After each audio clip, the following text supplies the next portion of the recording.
Hello, hello, Cybees! And this is like the perfect song to come on. It's not displaying the correct song in the fucking thing. Something always breaks! Hopefully my connection will be better this time, because last time we did Jordan, my connection was dying, and we only got through 2 videos. Hang on, let me have that just recapture. We all know this is Time Machine from the Miracle Musical. What's up?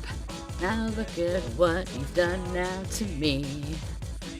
Floating temporally. I'm leaving today. That's perfect.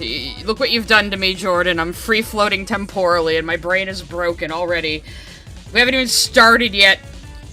Yeah, last time I didn't get through as many videos as I wanted to in this series, and they were kind of boring, to be honest. So I think, like, with Armored Skeptic, I will tank 2 times speed and try my best to pay attention. The reason why I don't usually put on videos that fast is because I have problems processing them if I put them on that fast. Because I do have audio processing issues. But I will tank 2 times speed just because they were boring. But the next one in the series was integration with technology. And given how little Jordan understands about medicine or technology or basic physics, this could definitely... It's me, the Lightbringer! Oh man, should I be really mean and read Lightbringer on stream someday? I mean, I'm gonna do the other Andrew Dobson comic, so... And I kinda wanna curse you all with the knowledge of Gunterman sometime. You could fit right in with that, yeah, okay. Just thinking out loud, Anyway, but today we're laughing at Jordan. So hopefully these won't... I would like to get all the way to the grand finale Ascension video. But if these 3 videos take too long, I'll save that one for, like, our own finale.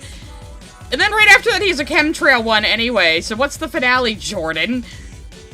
But he does have, like, a 90-minute cut of that, but I didn't want to watch just that all the way through. I guess he kept getting these taken down for misinformation, as he should. So, I mean, I've said before, I respect Linkara, I do. I respect his work ethic. I do think he takes himself way too seriously, though. I feel like Lightbringer is fair game. You know? And if he could just laugh at it too, like, oh yeah, that's the thing I did when I was young, haha, whatever, yeah, rip it apart if you want. Like, he's so, like, fucking butthurt about it. And it's like, come on, man, it's just funny you made a really shitty comic when you made your whole career critiquing comics. So, come on, people can't not laugh at that. Like, you should embrace it, like, you should embrace the running gif. It's funny. Anyway. Oh, you sly bastard, you got me, monologuing about Linkara. You can't get out of this. But yes, I did, yeah, Mad Lad is happy about this. I am going to make Armored Skeptic, and of course now my connection is dipping. I'm just cursed, I guess. But yeah, I am definitely going to make Armored Skeptic a series. I can't not. He's even worse than Jordan. It's amazing. He's even worse than Jordan. Oh yeah, I can't not be affectionate for Linkara. I used to watch him too. I still enjoy some of his older videos. But yeah, like... But reading comics in funny voices is kind of what I've been doing on here sometimes. So, you know, I'm a variety streamer. But yeah, I think Armored Skeptic, he went from making fun of spirit science to becoming worse than spirit science. Because we have a video here called The Great Reset. And you might think, oh no, now Jordan is going to tell us about the Mud Flood. No. Jordan's talking about the Great Reset as that term is actually used. So he's not even talking about there was a mud flood in the Victorian times and all of society reset because Tatardia was a real place that existed and not just people's name from Mongolia back in the day. So, yeah, Jordan's gonna actually be talking about something real with that one, which surprised me. That I have no idea what paradigms of being is. What did I say before? Anybody who uses the word paradigm is usually full of shit. Yeah, when Mr. Enter has more grace than you, Linkara, you really gotta take a look at your life. I like Mr. Enter too. I think he's a good dude. He's just kind of cringe, you know. Really liked his Techno Crashy videos. We're gonna go with something less intelligent now. So let's just get into it. I will speed it up. You ain't seen nothing. Crazy Arbor Skeptic gets way worse later. Oh god, it's gonna be so fascinating to me because I used to watch him too. So, there might be music at the beginning of this one. I don't think he has music all the way through, though, but I'll turn mine down a little bit so it doesn't clash too much. We are going to put Jordan on... Let's start on 1.5 and see how we do. I'll go all the way up to 2 if I have to. The Blightbringer. I've always told this story, but when Deadwing was doing his second round of reacting to the channel Awesome Movies... Every single time Linkar was on screen, all of us in chat were like, it's him! It's the Lightbringer! I couldn't stop. Disclosure of you, what all of these conspiracies have in common, and how it relates to your personal ascension. Disclosure of me? Inside of Spirit Conspiracies. Get free access to the complete workshop using the link below, and enjoy the episode. At Metal Dragon Fire sent a super chat. You know what's worse than Lightbringer? Linkar old books he wrote and published. And the last one ties to Lightbringer. They're bad, really bad. Oh yeah, I mean, I've also heard Medicare's rant on Linkara. I know. But, you know, like, I can overlook stupid shit people wrote in their 20s or in their teens. Like, honestly, it doesn't really matter. But anyway, so, he just advertised his classes. I'm gonna pause the supers for now. It's currently happening to you, Skeptic, as what happened to me with Tobuscus. Yeah, I heard Tobuscus was an asshole now. Very unfortunate. Or maybe he was always an asshole, but he was at least kind of funny back in the day. Oh, sorry, we have this really dramatic opening, I forgot. Pause my music for that. Da-da-da-da-da-da-da-da-da-da, serious things, stock footage to scare you. Bump, bump, bump, bump, bump. Alright, Jordan, what do you got for us? Know your customer. It's the de facto business mantra of our modern era. Collect enough information on everyone's web browsing and social media habits, listen to what they talk about when they believe they're alone, and feed the data into a network of computers. I can get videos off Vecteezy too. Aren't even sure how it works at all anymore. This complex neural network. Wait, did he say people aren't sure how the internet works anymore? Hold up. I might need to turn up my headphones. Didn't turn up anything for you guys, so... At Danny_Scova send a super chat. Yay, Spirit Science. Made it to live. Finally, someone who appreciates my obsession with spirit science. We're gonna listen to Jordan talk about integrating with technology today. Everyone's web browsing and social media habits, listen to what they talk about when they believe they're alone, and feed the data into a network of computers so complex that computer scientists aren't even sure how it works at all anymore. They know how it works, it's just... no one person could physically look at all that data, that's all.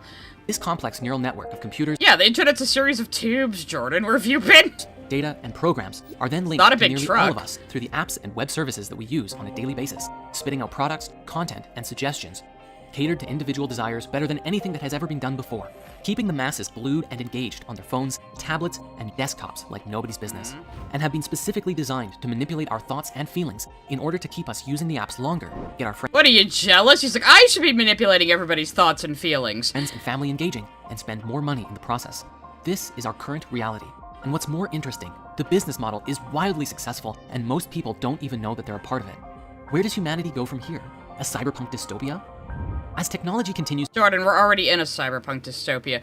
But he's mostly talking about marketing, not so much the technology itself. To advance, there is concern growing in the minds of those who have freed themselves from the Matrix long enough to realize that there is an issue. As technology...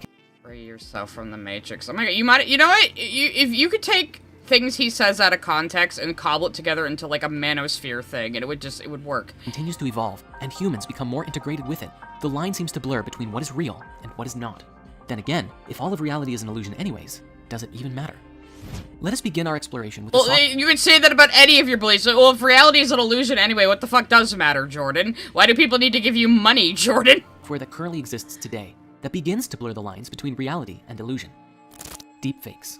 Technology is just now reaching a point where we can produce videos of just about anyone saying or doing things that they otherwise wouldn't say. President Trump is a total and complete dipshit. Granted, this technology I mean, he would say that. is still in its infancy, and while that clip itself can easily be identified as a fake, Every day as it improves, it becomes more and more difficult to tell the difference between My god, phone bad because face swap apps. deepfake and reality. Even today, it's being used in nefarious ways, including making porn videos of celebrities by taking their faces and applying them to other bodies. As time goes on, we may exist in a Jordan, you don't think that was not done before? It was just more difficult. world where across the internet could exist countless videos of famous people, celebrities, politicians, all saying things that they would never otherwise say.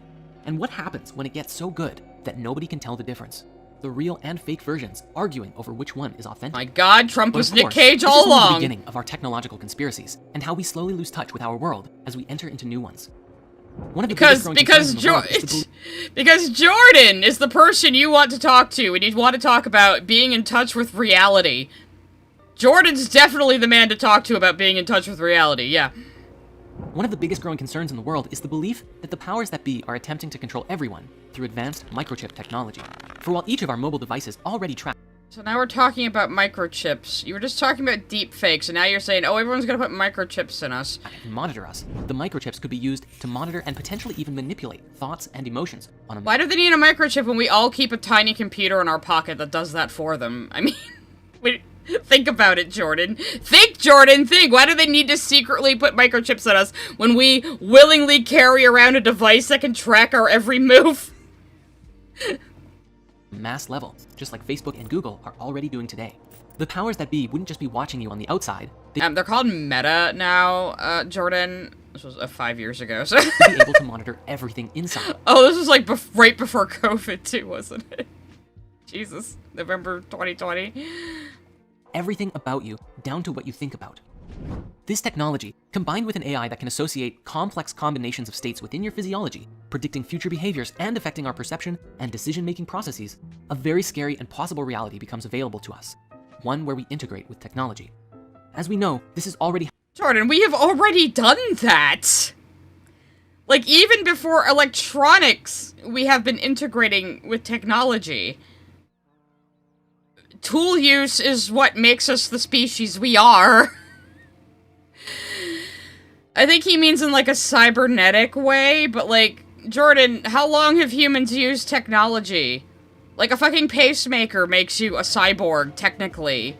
Carrying around a cell phone makes you a cyborg, technically. If you get down to it. and affecting our perception and decision-making processes, a very scary and possible reality becomes So it seems like he wants to talk about media manipulation and marketing, but now he has to go back to the tinfoil hat and talk about microchips. Like, it seems like you should have made 2 different videos. available to us, one where we integrate with technology. As we know, this is already happening on some level right now, with the algorithms actively recording everything you search and serving it back to you on a silver platter. This, however, would be a far more invasive integration, and what's even crazier to consider is that people would do it voluntarily. You see, very few Well, people of course they fucking would. I'm always talking about the horrors of stuff like Soma. I'm always talking about how fucked up people are gonna get in this era of unreality we're entering. I'm very critical of transhumanism, but I know deep down I would be like one of the first motherfuckers with a chip in my head. I would be. You know?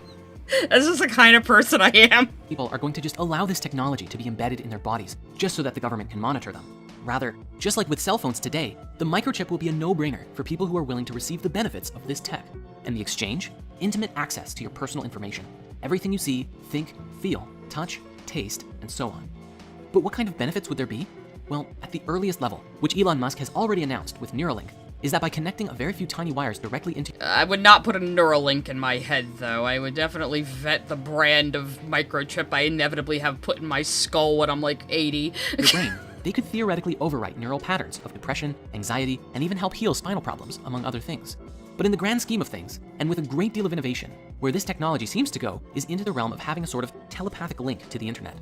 That's the thing, Alex Lloyd. Immortality also has its drawbacks. It's, both options are terrifying. That's the problem. When you have a question, instead of pulling out your phone and searching for the answers on the internet, you can access all of the information instantaneously about anything that you want. For others with the implant, And people would still go to, like, the same garbage information. Because, like, we miraculously are all carrying around a tiny computer with all of the world's knowledge in our pocket. And people are dumber than ever. It's frustrating. about anything that you want. For others with the implant, you may find yourself connecting to others in a pseudo-telepathic kind of way, where your thoughts and feelings could be personally shared with others in real time. Well, we'd have to know how thoughts actually work, though. I mean, that's still kind of a mystery to us, how thought and memory actually works. You need to know what the data is, if it even exists as data, in order to transmit it, I would think. Communicating beyond words, but with a language of images, pictures, and even sharing experiences. Oh my god, people speaking in a language of only pictures? Can you imagine anyone doing that? It's not like memes have become the new hieroglyphics. You can have an entire conversation in nothing but memes. We're already doing that, Jordan. Come on, Jordan. You need to think outside the box, man. He is so tiny-brained, you know? It's like, I consider myself a little bit of an amateur futurist, and he's just like, I'm just like, dude, we're already at the place you're describing. You're acting like this is, you're acting like this is gonna be some far future thing. We're already doing this, just not in the way you think. Have you seen the memes? Have you seen the memes about me? I'm be quoting the boys, because I've been doing episode discussions. You guys should go watch them. Beyond words, but with a language of images, pictures, and even sharing experiences. This would allow you to connect with others both mentally and empathically as well, which could bring people closer together. This would fundamentally change the education. Okay, how would we transmit emotions? How would you transmit emotions? Hey, Billy Donuts! Thanks for the donuts. Good for our conspiracy time. But he's like saying you could empathically communicate over a chip in your brain, but like, how would you transmit an emotion? Emotion isn't just a thought. An emotion physically affects your nervous system and your muscles and everything in your body. Emotions are a full body thing, so how would you transmit those over a neural chip? You know, like, you're just so dumb about this. System 2. For who needs school when you have instant access to I know, most people are interested in the boys. I'm mostly doing it for my own fun and just so I can babble about the show. every bit of information known to mankind right there in your mind. This chip could theoretically support you in downloading information thousands, if not millions of times faster than reading or watching documentaries. Much like Neo in the Now that's something I kind of imagine we might have in the future with like brain chips and stuff. At least it's something I would put in my own cyberpunk story if I ever write it. Like you could read like an entire book in like 5 seconds. It'll just be basically downloaded into your brain and it'll be as if you spent hours reading it, but it happens like instantaneously. Or you listen to a song in 3 seconds. It's like time dilated in your senses or something. You know, I can see that being possible technology, as weird as that is to think about. And somebody can steal that idea from me if you want. I'm probably never gonna write my cyberpunk YA novel. Matrix, downloading a lifetime worth of fighting techniques and becoming a kung fu master in a single day. Yeah, but that's physical, like, that's muscle memory too, though. That's not just data. It wouldn't work like that. The Matrix is a good movie, but the technological part of it is a little dumb. This level of integration could be possible with this kind of technology. Imagine if you wanted to become an amazing artist, or learn everything there is to learn about programming, quantum mechanics, or even becoming a professional accountant. Okay, you could maybe download programming knowledge into your head, but how do you download the knowledge of how to paint into your mind? Something like that, I would imagine, exists in several different parts of the brain. You know, because, again, a lot of it is about muscle memory, knowing how to draw. You know, that's a skill you build up physically, in a way. So, yeah, this is just pure science fiction, Jordan. Your lawyer. So why not just spend an afternoon or evening downloading... I know I just said I think people will be able to download entire books into their head, but what he's talking about is kind of impossible. Installing courses directly into your mind. You could theoretically condense 6 years of intense university studies into a weekend and have the exact same level of knowledge, or even greater knowledge, compared to someone who took the time to learn it the old-fashioned way. Well, but would you know how to apply it, though? Having the knowledge is useless if you don't know how to apply it. And as more and more people integrate with technology, it may even lead to a collective hive mind, where everyone's own brains become processors for a collective consciousness shared amongst all integrated people. On the one hand, it's very much like the Borg from Star Trek. Is that not the internet as it stands? Is the internet not a bit of a collective unconscious? I mean, I see it that way. But on the other hand, it seems to relate with many ancient writings, such as the Hermetic texts, as well as ideas that people like Stephen Greer have put forward. The idea that there is only one consciousness, and while all of our bodies appear separate and perceive disconnection from one another, ultimately, we're all sharing the same consciousness within the source. Yeah, Gnostic bullshit. We're all the same soul in different bodies, yada yada yada. You have no evidence for that. Field.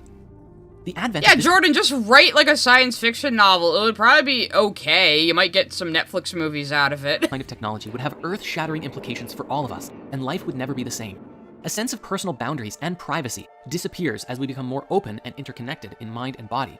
But again, as wonderful as some of these ideas sound, the conspiracy remains. None of what you said sounds wonderful. Who programmed the AI that links into our minds? And much like Facebook and Google operating today, would this mental tech dissolve our personalities, losing our individuality, and making us more like robots? Probably. I mean, as much as people don't like to think about it, personality, consciousness, that is generated by the meaty mass in your head. If you damage someone's brain the right way, you could change their entire personality. You know? So who you are as a person can be physically taken out of you. Your brain can be zapped and rewired. So yeah, if we had that level of like implants in our brains, it might start erasing who you are as a person. But who is that to begin with? Because if you cut out, you just gotta slice off a bit of your brain, you'll be a different person anyway. You know? So yeah, the railroad spike guy's story. There was a famous case of a guy who got right through the head with a railroad spike and survived, but it completely destroyed all of his inhibitions, and he became a completely different person.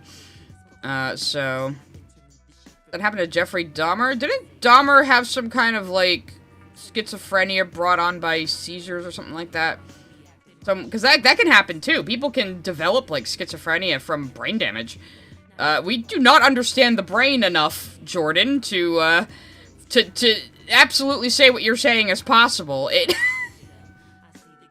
The brain is a very strange thing, and we do not even understand consciousness. We don't know what it is. We don't know how to measure it. We don't know how to define it scientifically, really. Me talking to you right now is an expression of consciousness. We don't know what the fuck that is. Some people believe in souls. Some people believe we're just generated by our head meat, like I do. So nobody knows. Sorry if this is getting kind of heavy for some people, but these are the kind of things I think about. It's why I have an anxiety disorder. When all of us are connected in this kind of way, the lines of reality blur further, and we are called to ask, who are we, really? Yet the microchip technology is really only the beginning for how we might connect through tech, because where things could go are directly into the realms of something straight out of a sci-fi movie. Let us start with some rather inconspicuous innovations. And I forgot, thank you Giselle and Shark Jumping Walrus for your gifted subs. I forgot to thank you at the beginning of stream. I just noticed Giselle in chat. I was like, oh right. That could change the landscape of the world in a massive way. Perhaps one day, let's say scientists and engineers complete a prototype for an artificial eye for blind people. One simple surgery, and it's a miracle. People who have been blind their whole lives suddenly have the gift of sight. But it won't stop there, though. Suddenly, these people can see wavelengths. What did you say? But it won't stop there. Like, it's a bad thing to give people synthetic eyeballs so they can see. They're gonna cure the blind, but it won't stop there.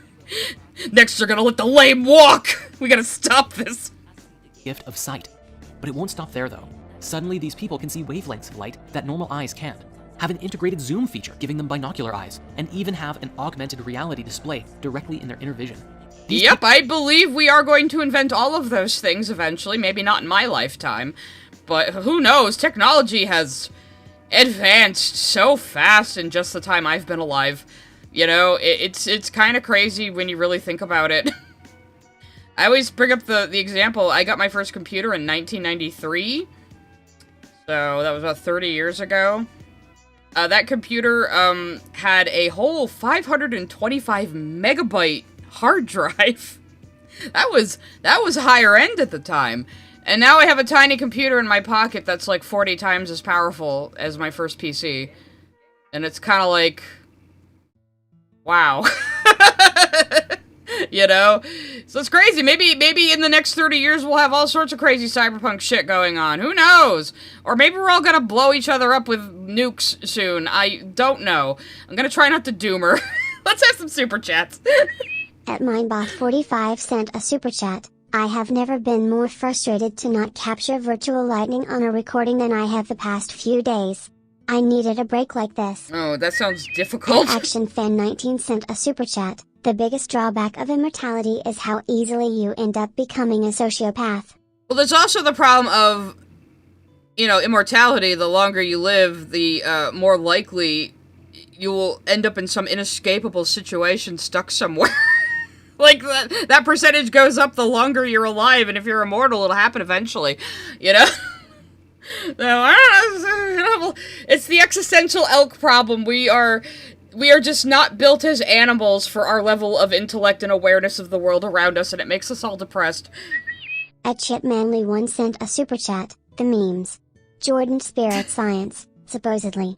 Well, he doesn't even, he's like, imagine a world where people can communicate just in pictures. And it's like, Jordan, we already do that on the internet. At Jessale sent a super chat.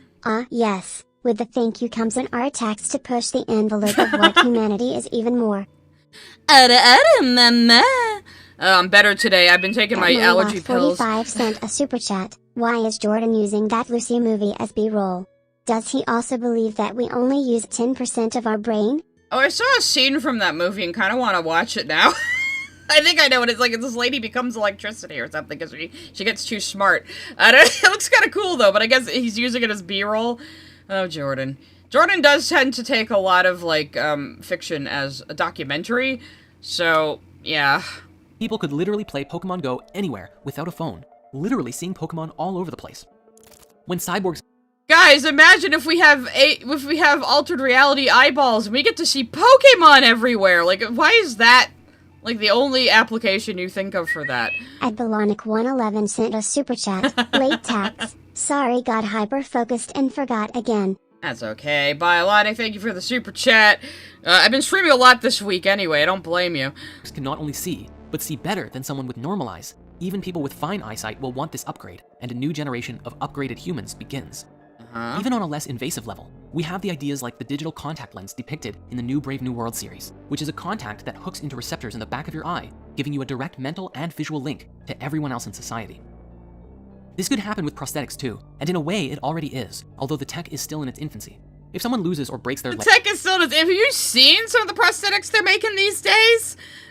legs or arms in a terrible accident, they can one day get bionic limbs that are more powerful and capable than any normal body part, giving them super strength or super speed, at least up to the limits of what the rest of the biological body can handle. One time I admitted that I would be willing to, have my legs cut off for, robot legs, and my coworkers looked at me like I was weird.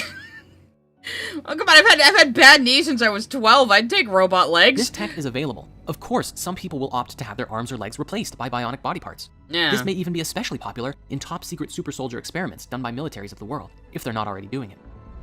Ideas like this have also been made popular in pop culture, such as with the Cyborg in Treasure Planet. Now take, for example, this children's film. Or Ed Elric from Full Metal Alchemist. And this children's anime. But speaking now to integrated experiences, let us shift our focus for a moment to consider VR.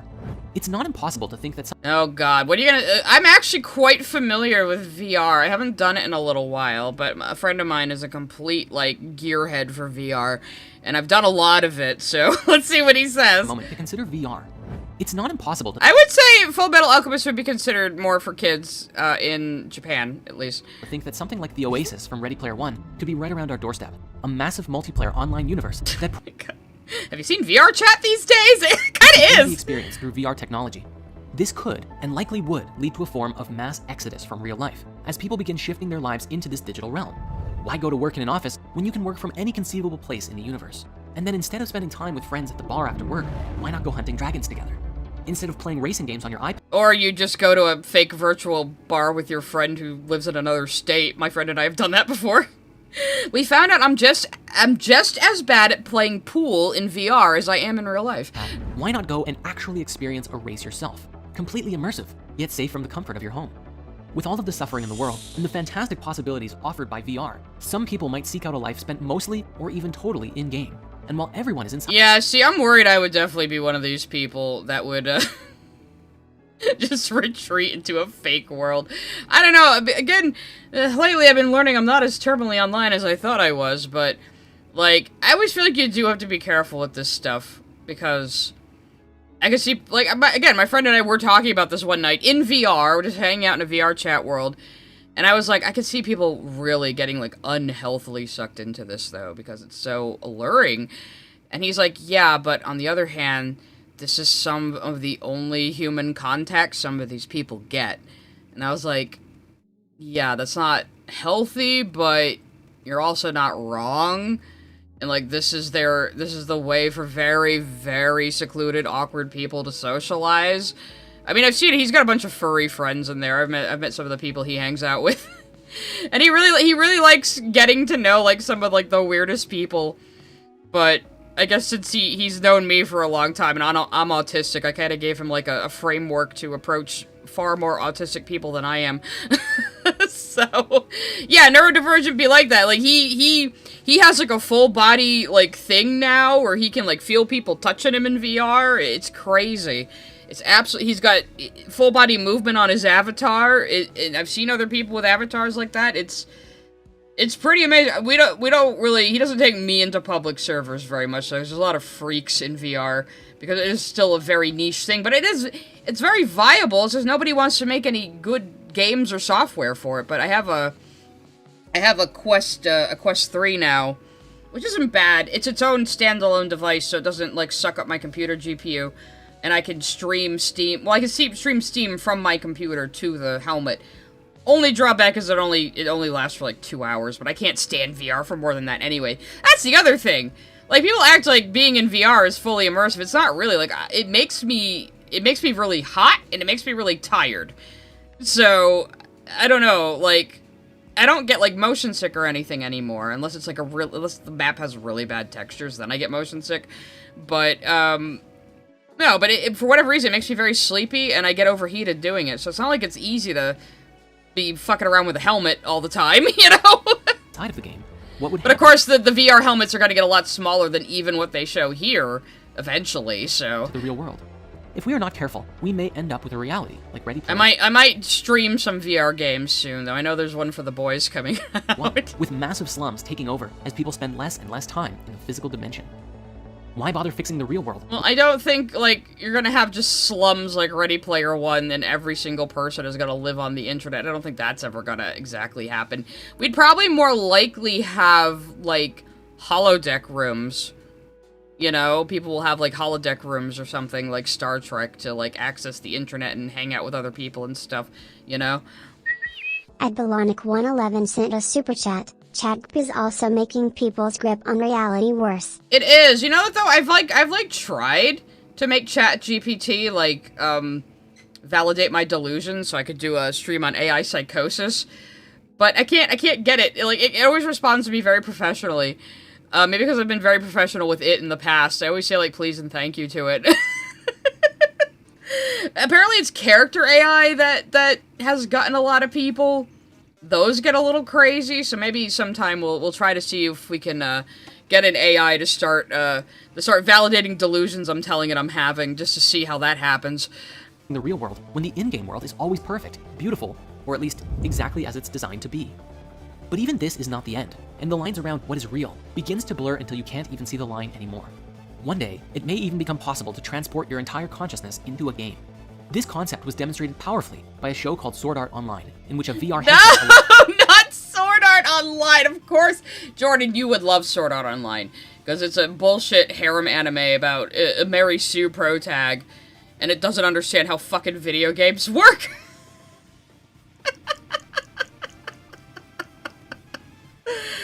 Oh, God. Yeah, they might have patched ChatGPT after all the murder-suicides, yeah. I don't know, like, I keep saying, people are not prepared for the era of unreality we're entering. They're really not. Fucking Sword Art Online, god damn it. Allowed individuals to leave their body behind as they enter into an entirely virtual reality.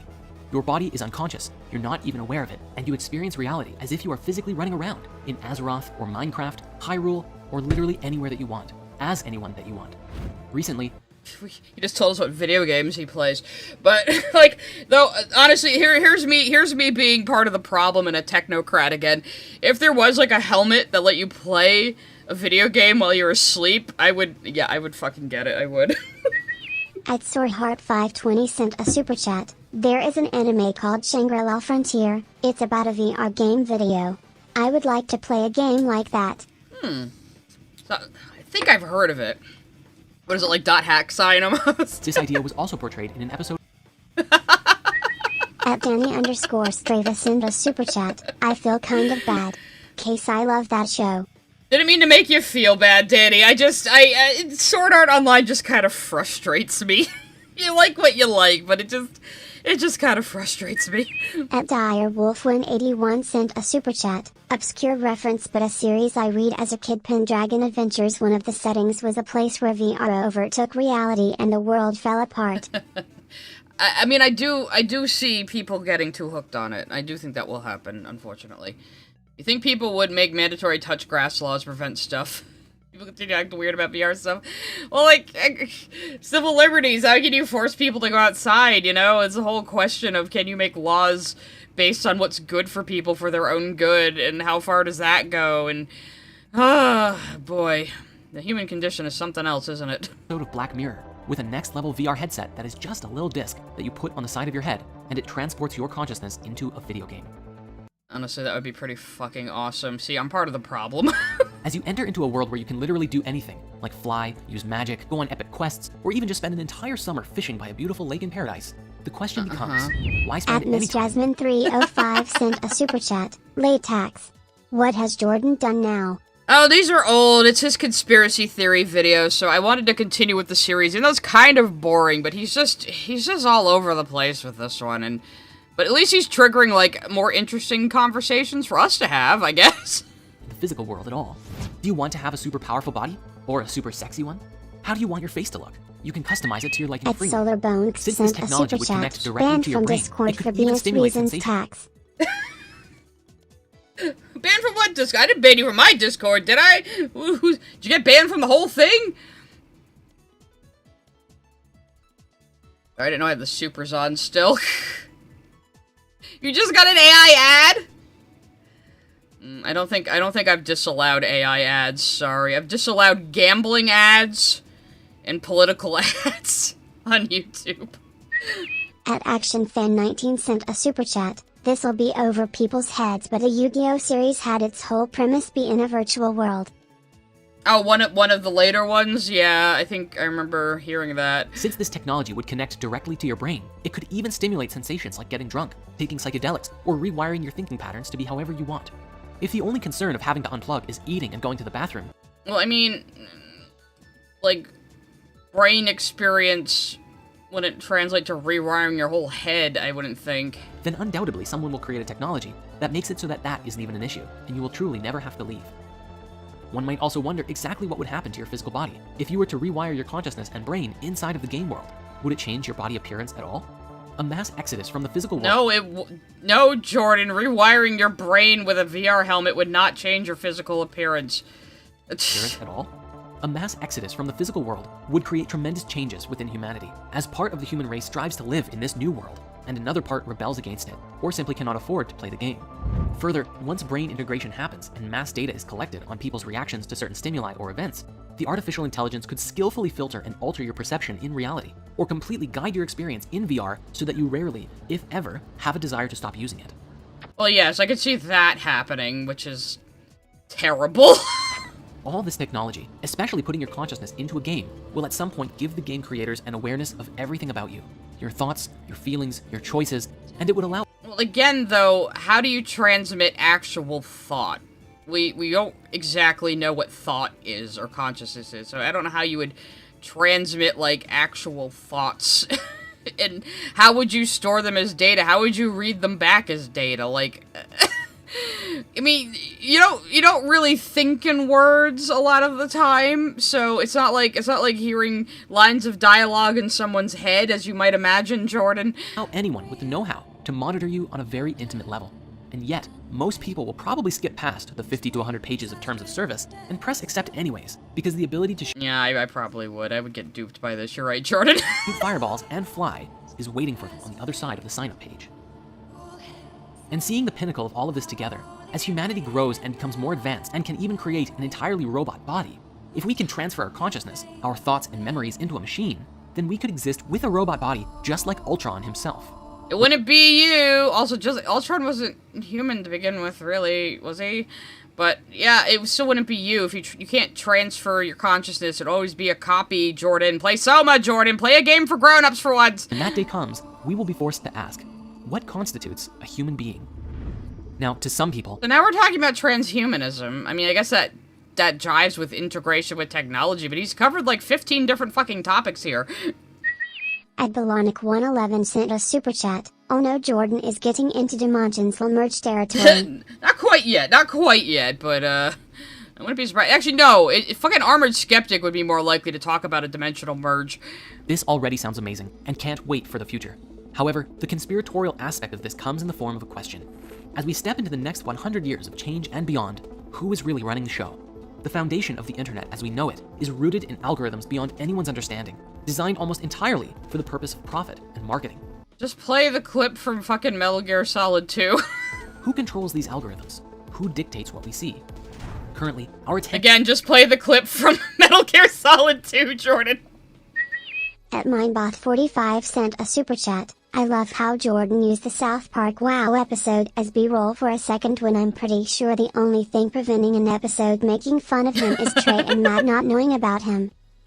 Oh god, imagine if Trey and Matt team up with Oni Plays. They're like, okay, so, there's this guy, right? There's this guy with this thing he says about pyramids. That's my best impression of Zach. Attention is essentially open to the highest bidder. But is it possible that the AI itself could take us all over? And if we are integrated into this collective mind, is it possible for someone to simply decide what we think and feel?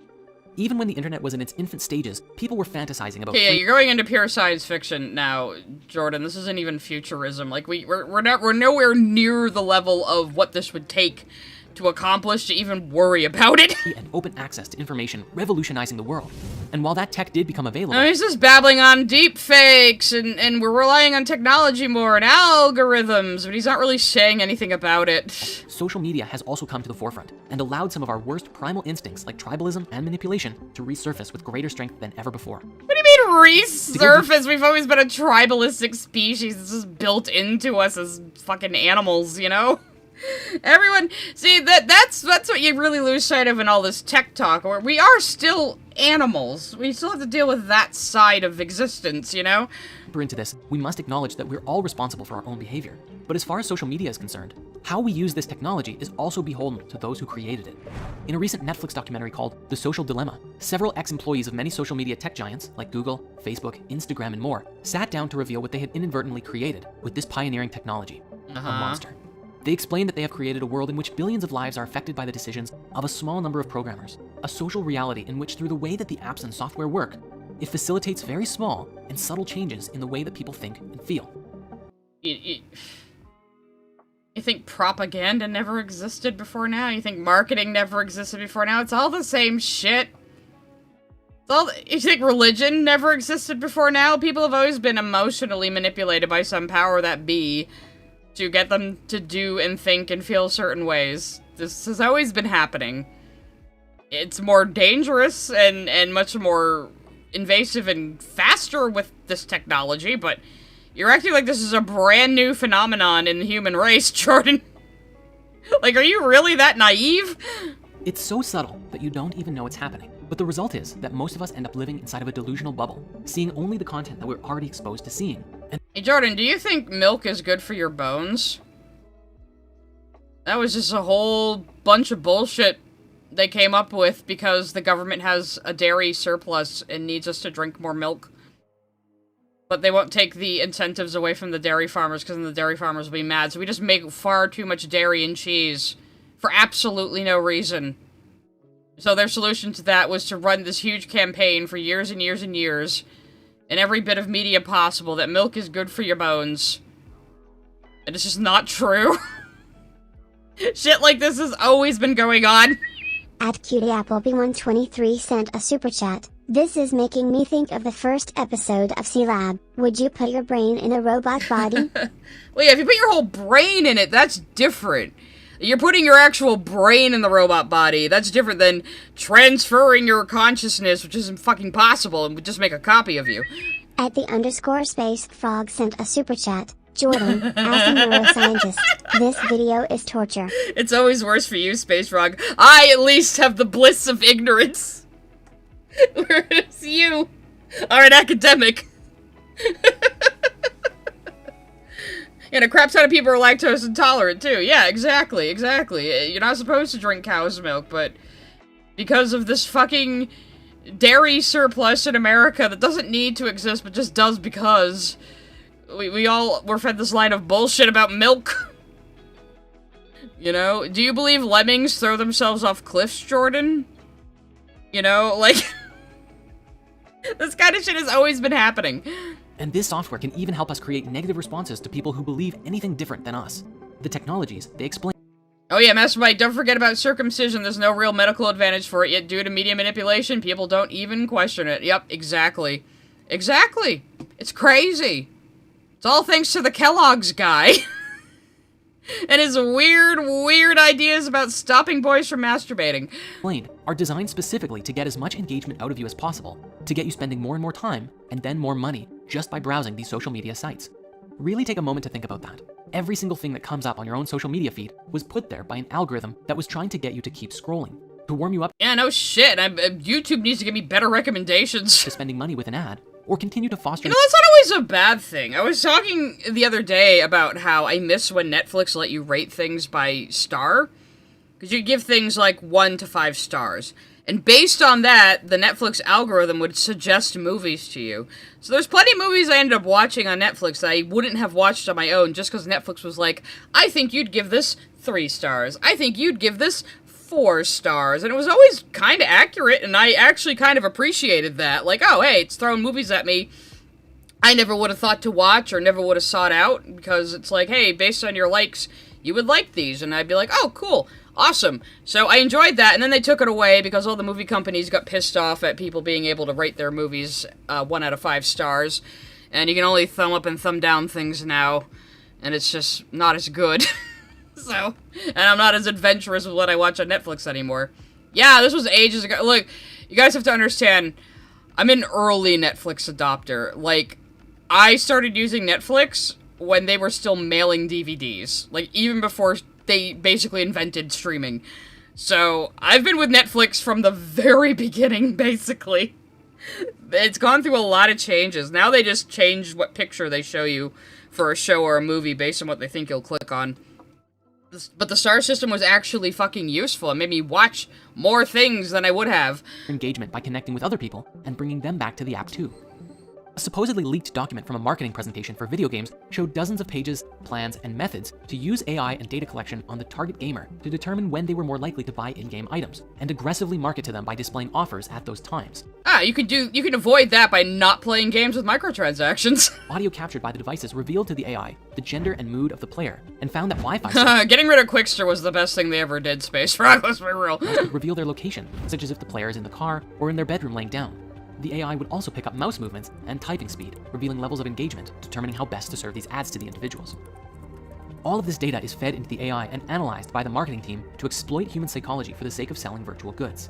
The presentation goes as far as using voice-tone analysis to determine when players are slightly, moderately, and severely depressed, and then reduces the use of emotion-based advertisements and switches to logic-based advertisements, which... Okay, Jordan, I believe you on some of this because it has been proven that Facebook had a very predatory system for their advertisement. Like, they could guess when a woman was pregnant, they could guess when someone with BPD was about to have a manic episode, and advertise high-risk things to them. So I believe you that these things happen, but now you're getting a little out of control, and you have absolutely no evidence for what you're saying. So, yeah, it's like, oh, they were even paying attention to the tone they called the other guys in COD a cocksucker with to advertise to them. Okay, you're gonna have to actually show me a fucking study, Jordan. Or some kind of journalistic investigation, if I'm gonna take you seriously on that one. Oh, there's a good question in the supers. Heart520 sent a super chat. Sai, did you ever use Gamefly? No. Well, I think I may have used it a couple times. But I actually, back when Gamefly was like at the peak of it, I was actually working part-time at a GameStop, so I could rent out games for free there. So I didn't really need to. I was spoiled. Wi-Fi signals could reveal their location, such as if the player is in the car or in their bedroom laying down. the AI would also pick up mouse movements and typing speed, revealing levels of engagement, determining how best to serve these ads to the individuals. All of this data is fed into the AI and analyzed by the marketing team to exploit human psychology for the sake of selling virtual goods. The presentation goes as far as using voice tone analysis to determine when players are slightly, moderately, and severely depressed, and then Yeah, like, I don't think this is impossible, but he's not showing any proof that anything has gone this far. reduces the use of emotion-based advertisements and switches to logic-based advertisements, which were shown to be more effective in a depression. You can imagine what other tactics they might be using, and combined with their ability to manipulate the game to influence your state once you purchase more from their store, well, we weren't kidding when we said technology can be used to control us. Jordan, have you ever heard about, like, sales tactics? Have you ever been in sales, Jordan? You would probably actually be good at sales, because you're really good at bullshitting. If you've ever been in sales, it's the same thing. You use certain words, tones of voice, gestures, you let somebody hold the product for over 5 seconds, and the more they hold it, the more they start feeling ownership over it, and those are all little psychological tricks to make a sale, you know? This is nothing new, is what I'm saying. Even if this presentation was fake, everything mentioned in it is well within the demonstrated power of AI today, and if it hasn't been integrated yet, you better believe that someone is working towards it. One singular and perhaps Well, yeah, I do believe people are working towards stuff that is this absolute bullshit. I do. It's awful, but we're all just what can any of us do about it, honestly? The question we can ask ourselves in relationship to this new technology is, what is truth? How do we define and collectively agree on truth? Well, you don't think we can, Jordan, because you're constantly saying everyone's lying about the nature of reality, so why should I trust you on what the fuck truth is? Specifically, if we live in a world where no matter what you believe, you can always find support or evidence for the argument and perspectives that you hold. No matter what you believe, you can always find support for it. Well, you sure can, Jordan, no matter what crazy bullshit, easily disproven thing you believe. But to believe the Earth is flat, round, or hollow, you can find ample evidence for all three. You probably believe the Earth is hollow. You at least believe the moon is, I think. You left wing, right wing, extreme center? It doesn't matter. On the internet, these ways of thinking the genders, left wing, right wing, and extreme center. are both the greatest and most logical and perfect way How do you be an extreme centrist? Like, you just refuse to have a stance on anything? thinking. And the most destructive way of thinking that is destroying our beautiful planet, all at the same time, depending on who you ask. Thus, the question of truth becomes a pertinent one. How do we, collectively as a species, find truth together? This is a question that we will revisit further How do we find truth together? And by truth, I mean you giving me money for my bullshit seminars. down our path. Regarding the modern news and This is the proof he's a grifter, not every word that leaves his mouth all the time? entertainment industry, we already know that the masses are manipulated daily to think and feel and respond in certain ways. And with Oh, the masses are manipulated. Yes, Jordan, it's been a thing forever. There is manipulation of the populace by greater powers. Yes, that's just life. You know? This goes all the way back to, like, fucking medieval times. I mean, the insights offered in the social dilemma, it seems as though our social media is also encouraging us to begin behaving in hive mind mentality. This technology appears to cause us to stop becoming unique individuals and become just a cog in a massive machine. And this how? People are, like, screaming at each other over their opinions more than ever. is where there's a pending issue with the integration of technology. What's to stop I'm high all the time. I don't know what the fuck Jordan is. I'm high right now. the AI from changing the nature of your being based on who's advertising to you in any given day on a deeper level? I than let her before? advertise to In the me. world today, as people have negative responses to news or events, this fuels At the _space frog sent a super chat. Extreme centrist. Tell my wife hello. Those damn neutrals, you don't know where they stand. If I don't make it, tell my wife, hello. Yes, see, Space Frog gets it. Millennials will always quote, like, fucking Futurama and The Simpsons at each other. more negativity around the issue. Not to mention, the news actively fuels more negative press and stories on a daily basis, so that even if there's a lot of good in the world, the negative stories always seem to get more attention. Conspiratorially speaking, But now, At Direwolf181 sent a super chat. Got a new one. Old one had watered down owned for 7 years. got a new one of what? Is this continuing on from a thought from elsewhere? there is more and more evidence that shows that consciousness actively steers reality, that our focus I don't think he was on ayahuasca when he recorded this, at least. Extreme centrist is very Hassan-coded. and what we focus on dictates what kind of life we experience. I'm so happy that Hassan is in the finding out stage. Like, the mainstream news has now become aware of him, and it's hilarious. People with hope for the world are driven to create things, but people who focus on all the negative stuff in their life generally have more anxiety around things that happen and become stuck in their own fear. The coronavirus pandemic was a great example of... Oh, god damn it. The coronavirus was already happening. Well, you can tell it was early because he's calling it coronavirus instead of COVID. But wow, people who think negatively all the time tend to be anxious. So stop being anxious, guys. Just stop it. things. But people who focus on all the negative stuff in their life generally... Yeah, millennials could absolutely communicate with each other through nothing but quotes of, like, the first 8 seasons of The Simpsons. It's true. have more anxiety around things that happen and become stuck in their own fear. The coronavirus pandemic was a great example of this, as we saw mass divisions from people wearing face masks and generally being scared... What do you mean was a great... You did this in 2020, like... Did you not realize how much longer it was gonna go on? Potentially spreading this thing, and those who just relaxed into the quarantine and said, all right, we're here, and I'm gonna use this as an opportunity to create some meaningful change, at least in my own life. And they did. If Facebook and Google are... They made meaningful change in their own lives by getting really bored and getting taken in by my seminars. It was really good for me. And they did. If Facebook and Google are steering the mainstream narrative, then they ultimately have a massive influence in the direction that society goes. Lean125 sent a super chat. Wisconsin Oof. Geostorm tax. Valp. How you guys doing up there? Are you getting snow? They design their systems to create peace and prosperity in the world, but their core focus is profit, which is good for business. So why would they change their business model? This couldn't have been made more evident by a What are we talking about? We're talking about business models now? Wait a minute, what? No, Avast, I don't want to restart right now. Go away. Oh, that's right, that's right. Direwolf181 sent a super chat. Had a phone for 7 years, got water damaged, got a new one. Oof, that sucks. I actually kind of did the exact same thing with my old cell phone. I was still working at the dog breeder, and I dropped my phone directly into a mop bucket, and the whole screen got ruined.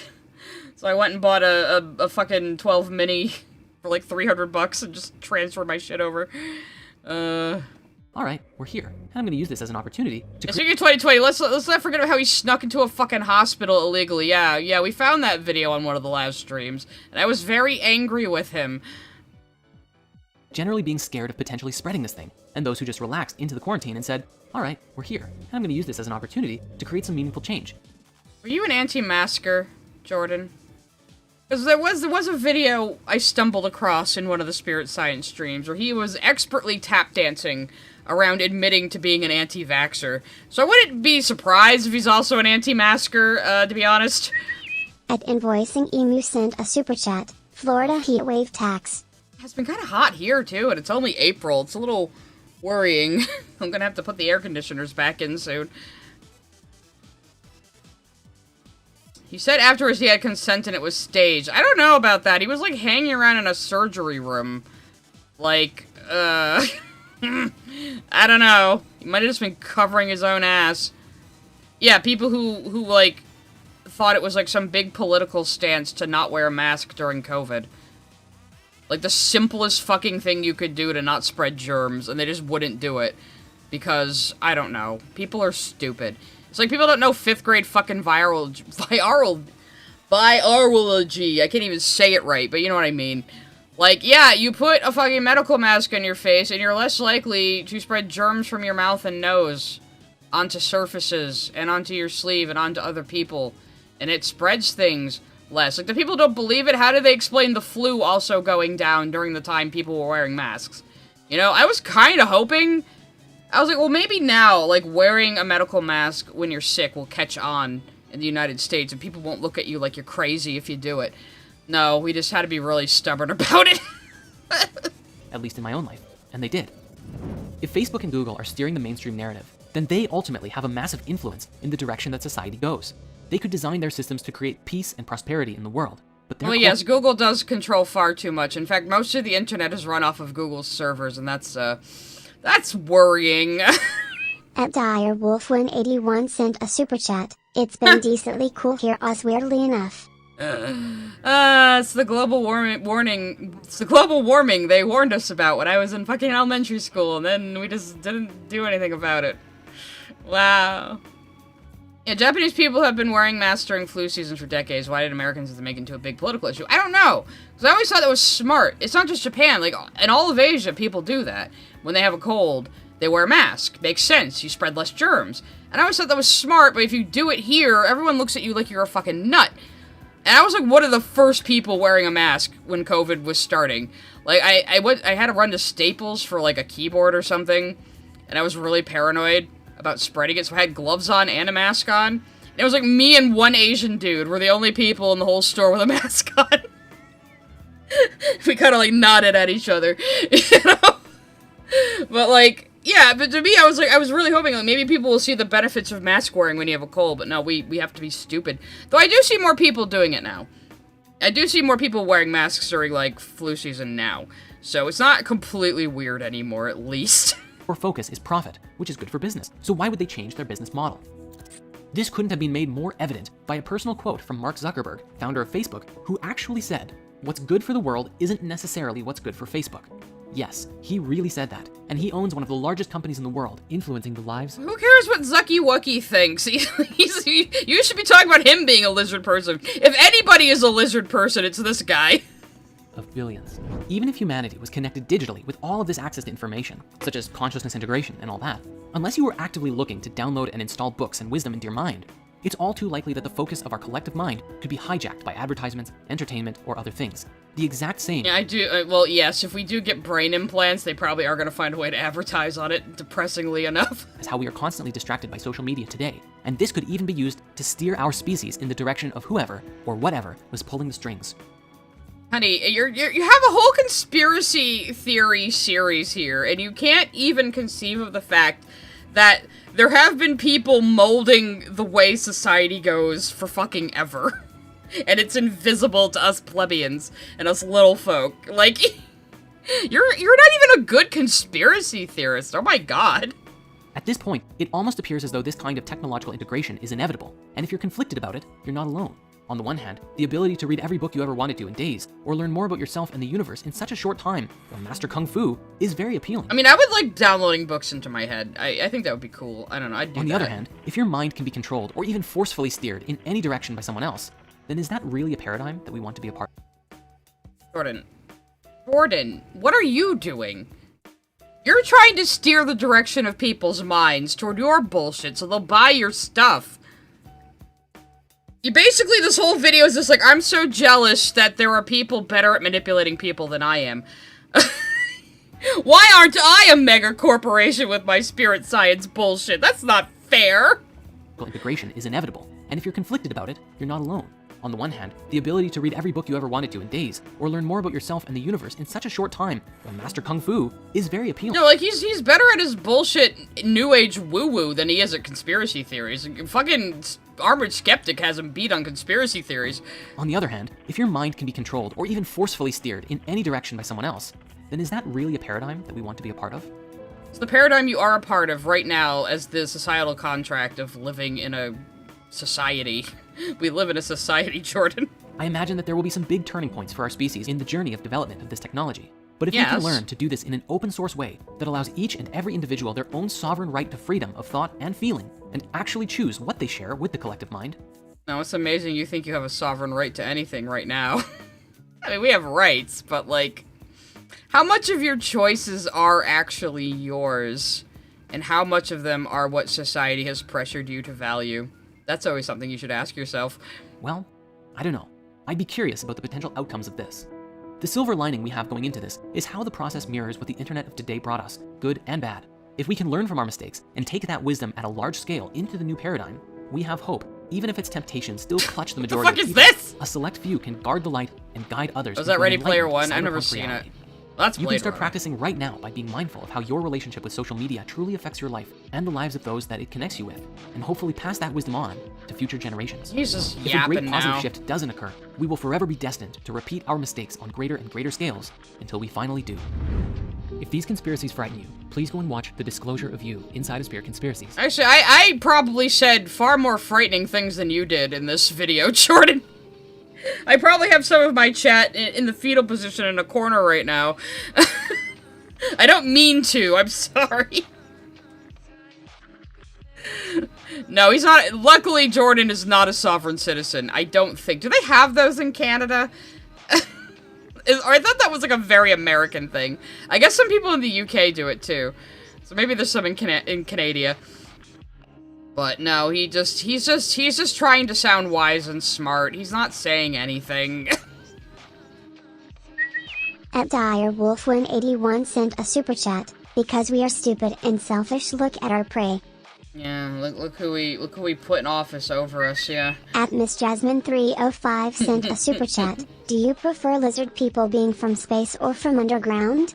From underground, because that's even sillier. I always say reptilians is my favorite conspiracy theory, because it's just so fucking silly. Alright, so, I still can't believe Armored Skeptic is... Okay, he's less annoying than Jordan, but he's crazier than Jordan. Like, Armored Skeptic is way crazier than Jordan. How did that happen? There are Canadian sovereign citizens, okay. I usually see that as a very hyper-American thing. I do love when Deadwing, just watches sovereign citizen videos. Those are streams of his I'll go to. Much like you guys are with me, there's just some streams of his where I'm like, I don't care about what he's talking about. At Mindbot45 sent a super chat, I'm worried whenever I talk that I'm not staying on topic or being incoherent, and then there's Jordan. That felt way longer than an hour. It was only a 27-minute video, and I had it on 1.5 speed the entire time. So, how do we feel about that? Did you learn anything? You can get a Vasuddha throat chakra sweatshirt if you enjoyed your experience. Let's see what some of the comments say. Okay, they're just giving like live, laugh, love comments down here. Technology will never be as beautiful as nature.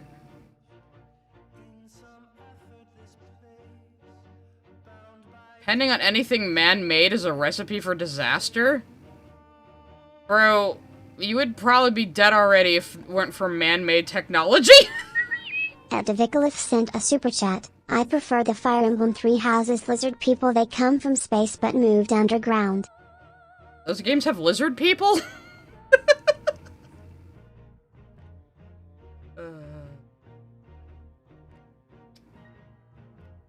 Well, his comments aren't really crazy. They're all just kind of like revering him. So after that, we have the Great Reset, and again, surprisingly, not about the Mud Flood Great Reset that fucking Armored Skeptic was talking about. The actual proposed concept, but let's see what he says about it. I don't personally know much about the concept itself. It's basically just a proposal that we just every country in the world just agrees to an economic do-over. You know, can we all just do that? It's probably never going to happen. So I don't know why anyone thinks it's some great conspiracy. It's just like, hey guys, can we all just hold hands and agree to just do a do-over and not owe each other any debt anymore? And it's like, how are you gonna get every single country to agree to that? I don't think it's going to happen. The 2020 coronavirus pandemic took the Earth by storm. Yeah, we are. Like other cataclysms in history, this virus has devastated our modern society today, facilitating a Was it like the bubonic plague or anything, though, Jordan? Come on. mass exodus from many workplaces, as millions took to the indoors and video calls to do their jobs, for millions of others. Oh god, is he going to say that COVID was manufactured to cause this? Is that where he's gonna go with this? Let's see how crazy he might get. Others lost their jobs completely. Based on the reactions of the many, often facilitated by the media, it would seem as though the pandemic was a deadly killer. Panic and fear swept through mass consciousness. But the question many are asking themselves is this fear necessary? He was an anti-masker. He's already an anti-vaxxer. I should go find that episode again, where he, like, it was like this weird, like, news segment he tried to do for a while. And he was, like, just walking up to the line of admitting to being an anti-vaxxer, then darting away. You know, it was kind of impressive. When looking at the science, one might question whether COVID-19 even deserves the tag of pandemic at all. According to the US... Oh, wow. Wow, this is not what I was expecting this video to be at all. Did he get... He didn't even get, like, marked... Like, YouTube will usually mark COVID misinformation. I bet this got taken down at one point and he had to re-upload it. Center for Disease Control, the updated age group survival rates for COVID-19 are as follows. Ages 0 to 19 have a 99.997. And remember, this was early on in the pandemic, before we had the vaccines and before we got like a less deadly strain of it coming around. Chance of survival. Ages 20 to 49 have a... I think when I caught it, it was the less bad one. And like, because I had been vaccinated, like, it was still bad. It was still like I was freezing fucking cold. I could not regulate my body temperature when I had COVID. It was crazy. But like, other than that, the worst thing, like, I lost like half my sense of taste and then it came back. So, you know. 99.98 chance of survival.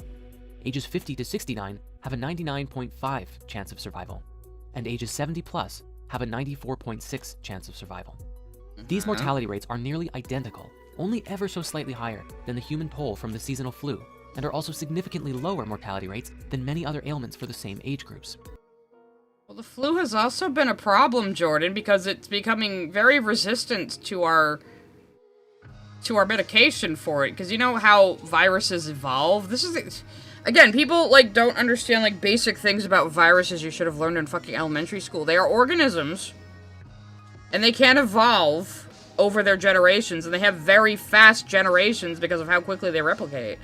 You know? So, like, yeah, it can become immune to something within a few years because they replicate so quickly. Like, a virus's entire job is to attach to a cell and replicate. You know? That's all. I mean, it's the very most basic form of life. That's what life does. It takes energy and it replicates itself. At the very base definition, that's what life is, a self-replicating organism. And viruses just do nothing but that. Even if we look at the U.S. And we'll let Direwolf come through. At Direwolf181 sent a super chat. Millions literally died, Jordan. Millions. But he's gonna say that's made up, but yeah, like, we still had my grandma in her 90s around during COVID, and believe me, we were super fucking careful to make sure she didn't get it.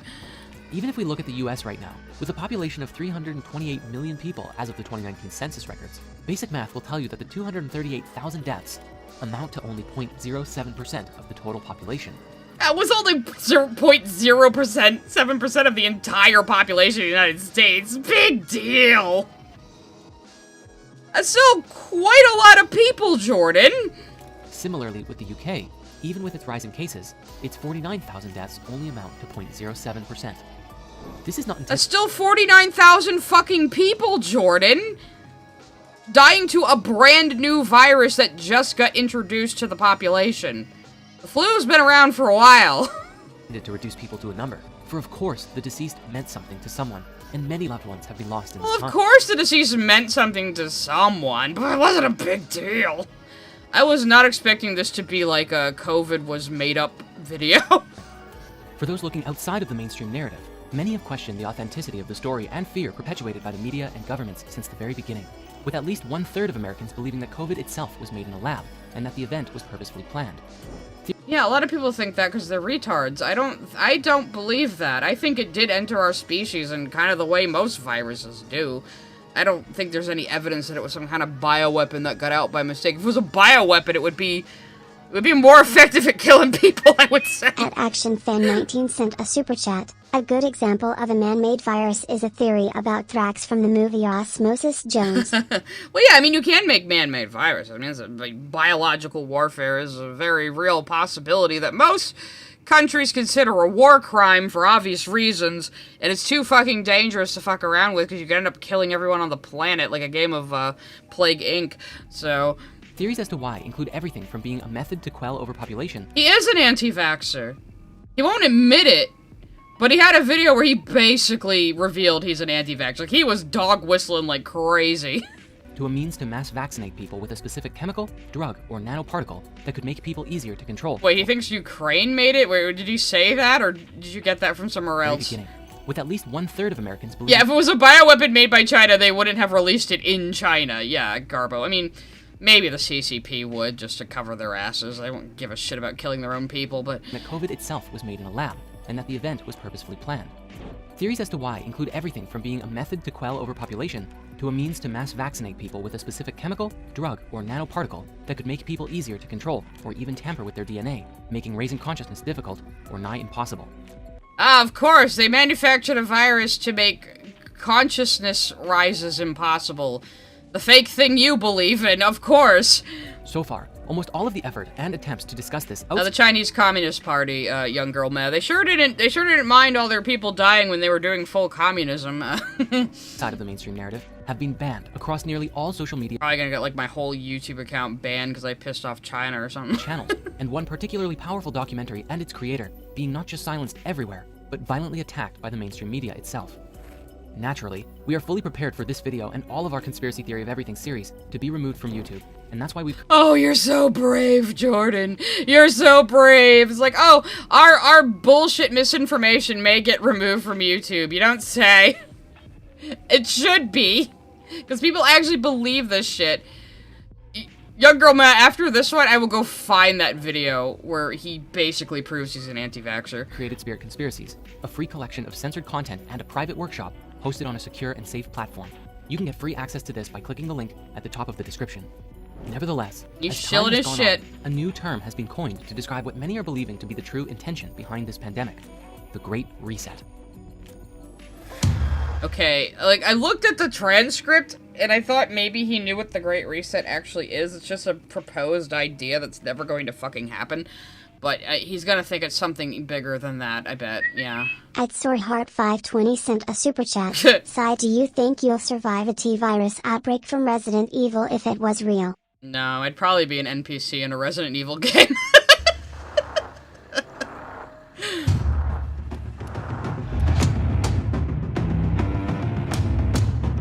Da da da da. Jordan will scare you with stock footage. Da da da da da. Oh god, he's trying so hard to make this seem like a documentary. Back in mid-August, former Australian Senator Cory Bernardi presented a piece for Sky News Australia in which he claimed that the agenda behind the pandemic was for elite Davos billionaires to bring about a great reset that would see permanent social and economic changes. Skynews.com.au. Where is this from? Bernardi described that there was something unusual about— So, wait, he's claiming it's the Green Party's fault that COVID happened? This sounds insane. and economic changes. Bernardi described that there was something unusual about the continuing pandemic panic, citing medical experts who now acknowledge that lockdowns don't work, and actually asking the audience to consider if there's another— Where are these experts, Jordan? Name them. Show papers, show studies, show articles, show anything. Say lockdown. Of course, lockdowns worked and masks worked because of the nature of how fucking germs spread. How do you not know basic things about how viruses spread? You know how when you were a little kid and they told you, like, don't sneeze into your hand and then touch somebody else and make sure you don't touch your eyes before washing your hands. Remember all that shit they taught you in elementary school? It was for a reason. Like there was actual purpose behind that, Jordan. Oh my god. A bunny in a circle sent a super chat. This block in China. Too many docs about them, lol. Well, that's right. They have their own YouTube over there. I can say whatever the fuck I want. Probably not, though. their agenda at work.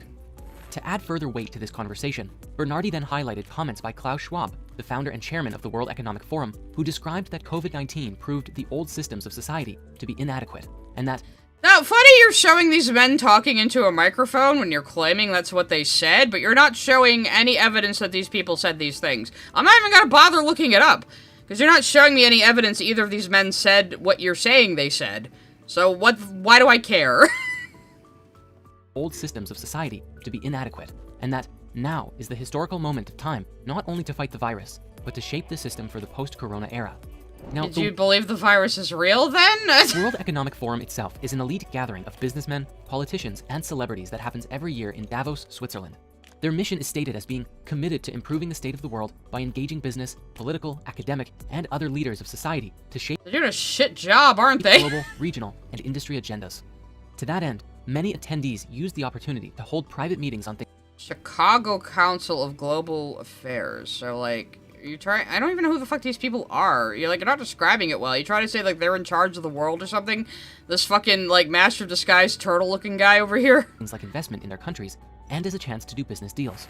Interestingly, until the financial crash of 2008, attending Davos was considered a must for the great and good. But since then, critics have suggested that it is a symbol of the global elite, some of whom are to blame for that same very crisis. One particular Time magazine editor described Davos as a family reunion for the people who broke the modern world. Today, the modern definition of conspire includes several terms. One speaks to planning together to commit an illegal or wrongful act or accomplish a Now he's just in the 7th entry of this series, he's now defining what a conspiracy is for us. I'm confused. legal purpose through illegal action. And another is more innocuous, simply to join or act together, combine. As these billionaires, political leaders, celebrities, and other titans of industry gather together to make private business deals, deals that ultimately shape the fabric of society as we know it, whether for good or for ill, they do fall into at least one of the definitions of conspire. And so, speaking to the Great Reset, to some this idea of a planned rewrite of global systems may be just a conspiracy theory. The truth is, it's not. It's not a theory at all. A book and live-streamed panel published by the World Economic... Yeah, it's just a proposal that we just say, let's have a mulligan on the world economy. That's all this is, Jordan. This isn't some grand conspiracy to, like, change society completely as we know it. It's just, hey, how about we all just say we don't have any debt? Let's just wipe away everybody's debt and just start over with the economy. Because the dollar's getting really weak and we don't like that. So... Like, it's not some, like, he's like, oh, it's not a conspiracy at all because there's a book. Then why are you calling it a conspiracy? They have it right out here in the open. Their stupid, stupid plan that's never going to happen because you would never get every single country in the world to agree to it. Economic Forum themselves, titled COVID-19, The Great Reset, outlines their views in great detail. In the opening of their book, Schwab and Mallory openly state that even though many of us are pondering when things will return to normal, the short answer is never. Nothing will ever return to the broken sense of normalcy that prevailed prior to this crisis, because the coronavirus marks a fundamental inflection point in our global trajectory. The world as we knew it in the early months of 2020 is gone, dissolved in the context of this pandemic. Such radical changes of extreme consequences are coming that some experts are now referring to a before coronavirus, BC, and after coronavirus, AC era. Well, it's so funny to see this, him saying this 5 years ago, and we're kind of just over COVID, and the worst that happened is Gen Alpha kids can't read. So... I think we made it out okay.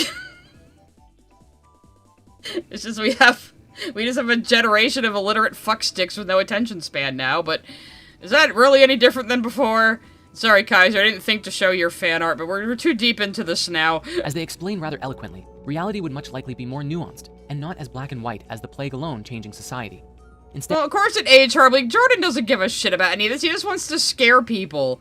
Saying, oh, all of society's gonna change. You better learn how to achieve Christ consciousness so you can live outside the Matrix and the spirit realm or whatever the fuck. they highlight the fact that the seemingly biblical events of 2020 will most likely accelerate many of the changes Biblical? It's not even the worst plague we've had. Like, I think the Spanish flu was worse, wasn't it? that were already taking place before it, naturally setting in motion a new trajectory in the months and At Davikalif sent a super chat. The Raccoon City hoax were sending Leon and Bobby Kennedy, though some are saying Bobby might have been infected by some lost plagues in rural Spain. Really? At Hurt Works sent a super chat. Webster's dictionary defines conspiracy as objection, lame and unoriginal. There you go. There you go. Lame and unoriginal. But, well, I mean, I could see them using the Kennedys to spread a plague around. Yeah, they were a plague of a family. Plague outbreaks have brought about changes on a worldwide scale that far exceeded just health concerns. Riots, famine, war, and clashes, and the redrawing of national boundaries Have always been happening. Like, he acts like all of these things are new. What is the difference between him and, like, an evangelical preacher, really? It's just his shit is new age woo-woo, but still has, like, a really Christian base to it anyway. But yeah, Jordan, this has always been happening throughout all of human history. There has never been a time of peace. You were just a child and didn't know about all this shit going on when you were growing up. are all historical precedents. The Black Death signaled the final stages of the medieval period and gave birth to the Renaissance. The Plague of Justinian That is, really oversimplifying history. The Black Plague happened, and the medieval era ended, and then the Renaissance happened. Like, it was quite a bit of time in between, Jordan. Renaissance. The Plague of Justinian caused the Byzantine Empire to change course, and the smallpox epidemic all but wiped out the Inca and Mesoamerican empires. Well, no, I'm pretty sure the plague that the Native Americans faced before us wasn't smallpox. We brought the smallpox. It was something else. Like, it's like, people say basically, like, the Native Americans were kind of like in a post-apocalypse. And if they hadn't had a plague before, like, the white people showed up, we might not have, like, curb-stomped them so hard. The World Economic Forum's panel and book creates a conceptual framework for how such a change would be brought about, dividing its events into macro categories like the economy, political, environmental, and technological factors, and micro categories that focus on specific companies. I'm pretty sure it's all just about economics, the Great Reset proposed. It's all just, let's have a do-over on the world economy. That's literally the proposal. Industries. The final category, however, relates to the personal consequences and how the event so far will alter who Yeah, David Cliff's like, okay, so, none of the Golden Age of Islam happened? No, only European history matters, Davey, of course, duh. we are as humans on a fundamental level. To start, the financial impact alone would put the world in such a large sum of debt. And listen to this white guy who appropriates, South Asian religions. He definitely knows a lot about history and not being biased toward the European view of things. At Super Easy Walker sent a super chat. Late after work tax will be here for you birthday stream though. I see both Armored Skeptic and Jordan believe in the Great Reset. Only Jordan's kind of talking about what it actually is and is adding on a bunch of bullshit, whereas fucking Armored Skeptic thought it was a mud flood that happened in the Victorian times. That is substantially more retarded. I'm actually gonna start my birthday stream an hour earlier than I said. I lied. I'm gonna start at like 1 p.m. because I'm gonna go out to dinner and see Project Hail Mary finally. That's my birthday. The older you get, the less of a big deal your birthday gets, to be honest. That future generations will be paying it off indefinitely. The essence of the 21st century, however, is interdependence. We are more connected than ever, and our world is entrenched in a deep systemic connectivity. As such, any economic risk has the potential to turn into a political one, which we've already seen with high unemployment rates and dissatisfaction with governments, sparking the fires of civil unrest. Dissatisfaction with government, civil unrest, like, again, things that have always been happening. Like, fucking preachers do this, cold-reading psychics do this, like, look at all the bad things happening in the world. My thing that I'm telling you about will uniquely fix this. And it's uniquely happening in this time, and every other time was peaceful. Totally. There's never been the signs of the end of the world happening ever before this. Like, they're all... People will just use your fear over what's happening in the world to manipulate you into their fucking stupid thing, so they can sell you crystals, or they can have you put money in the collection plate, you know? It's all the fucking same. We have also seen the technical repercussions of things like the tracking apps for COVID, which have sparked massive social backlash. But the reset goes much deeper. See, each risk event, like COVID, not only affects the other factors in its own macro, like the economy and society. Yeah, Miss Jazz, we decided we're gonna go, families that we're gonna go to the movies for my birthday, so I was like, well, I wanna see Project Hail Mary, because I heard it was really good, and everybody's, like, kind of agreeing on that, so... But also affects the consequences of all other aspects of society. Each individual risk creates a kind of ricochet that provokes other risks in seemingly unrelated areas of society. The World Economic Forum's predictions argue that infectious diseases like COVID will undoubtedly create changes in everything from global governance failure, social instability, and unemployment to involuntary migration. Oh, none of that happened. That's pretty funny. Describing their plans further, they have put forth first that an increased sense of security and inclusiveness is inevitable to mitigate the social unrest and unemployment. But above that, we must move into a more sustainable method of living, as the next big crisis waiting for us is the climate crisis, and we are heading straight for it. I mean, yes, but you're grifting on it. There's always a crisis coming, Jordan. Life is never gonna be perfect. It's impossible. Speaking to this further, their plan is to redefine our social contract to be more inclusive with each other, setting up systems where we can leave solutions and responsibility to the next generation as well as our problems. If only so many people weren't trying to lie to us or grift us or get something out of us like you, Jordan. Social contract, basically put, is the glue that binds society together. Without it... Let's see, do you think Jordan wants to start a poison Kool-Aid cult or a hippie orgy cult? Probably more to the hippie orgy side, but I could see it turning into a Kool-Aid cult. Society unravels. One of the biggest changes that is needed is in regards to... Give them ayahuasca laced with fucking arsenic or something. Inflation. For years, the rate of inflation has fallen for many goods and services, with the exception of the three things that matter the most for many of us. The rate of inflation has fallen, huh, Jordan, 5 years ago? Yeah. Housing, healthcare, and education. In all of these things, prices have only risen, creating and widening the societal gap. even as much as forcing families into debt for Do medical you mean the rate of inflation has increased? You said fallen. I believe you misspoke, or just don't know what you're talking about. treatment or college education. What form a new social contract will take is difficult to imagine because it depends on the culture and history of each country. Well, Jordan, a social contract is kind of like it's kind of like a general term for how a society functions. It's not like we're literally like signing papers with each other about how we agree to act. What makes a good change for China won't be the same for the US. Well, no shit. China doesn't care about our interests. They care about their own interests. Yes, that's always the problem. Universals that are being argued for. A broader, if not universal provision for social assistance, including insurance and healthcare, and a move towards protecting the most vulnerable.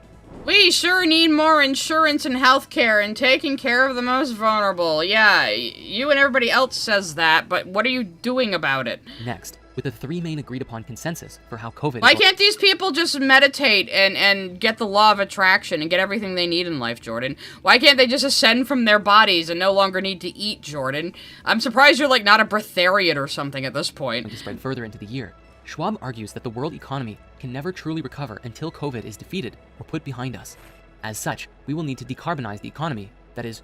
Well, yeah, I mean, COVID fucked up a lot of economic shit, but again, the Great Reset is just, let's just start over the economy, which again is never gonna fucking happen. Reduce our CO2 output to avert the next virus that might very well be climatic in nature. We have to cut down on CO2 because... viruses? Jordan, how do you think viruses happen? Do you think viruses come from pollution? 'Cause no. That's the cause of a lot of epigenetic health problems, but viruses are organisms, Jordan. They're little tiny critters, basically. They're more like single-celled organisms, but yeah, let's... Oh no, poor Space Frog is losing his mind. Let's hear that again. Make sure he said what I think he just said. I'm even gonna slow it down a bit. Truly recover until COVID is defeated or put behind us.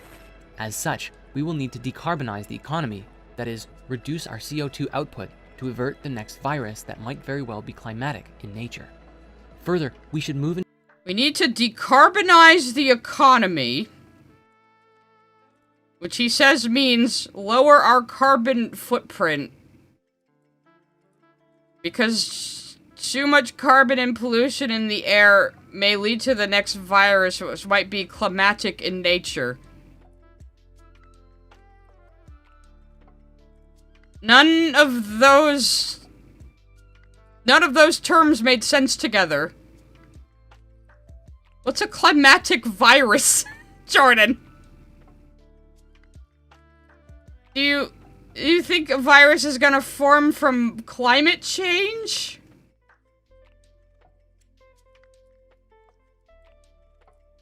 That just shows bro is just yapping. He's just using words. He's just saying words.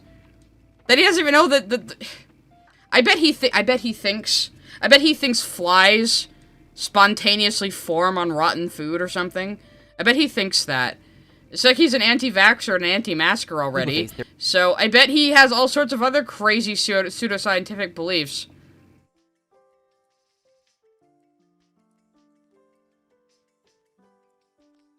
Oh, I get extra credit because I actually know what epigenetics is. Thank you, Space Frog. I do brag about having, you know, just above average science knowledge. I'm not even an expert. I'm not even educated. I just have above average knowledge to the general population. Which is bad because I'm not even that well versed in it. So. At Direwolf181 sent a super chat. Spanish flu started in KS, I think. Also, while it was far worse, medicine was less advanced. The fact COVID shut down everything is still startling.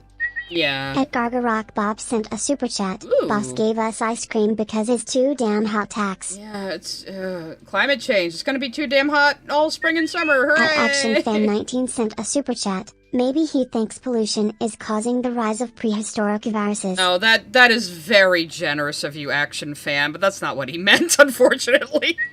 At Jeebus009 sent a super chat. Spurt Science versus Happy Science, the ultimate death battle.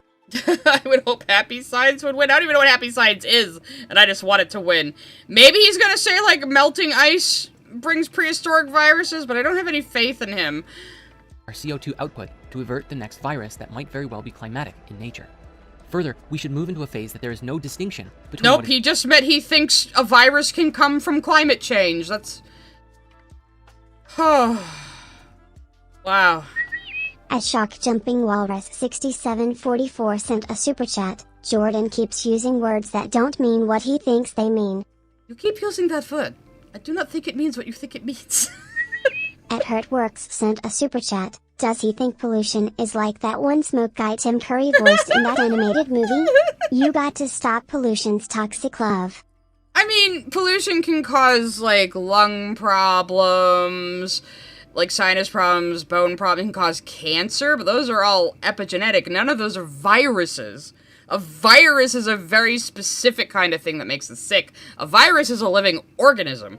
Cancer is not a living organism. Cancer is your cells replicating, basically bad data, you know?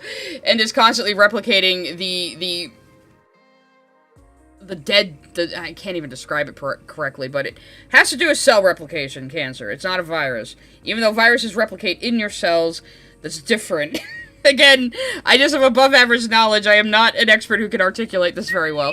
At Direwolf181 sent a super chat. Japanese cult mother's basement did vids on them.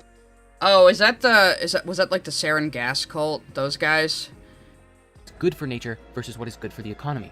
In order to survive, we must move into a nature-based economy, which supposedly has been fully costed and studied by the experts. What do you mean a nature-based economy? We have one!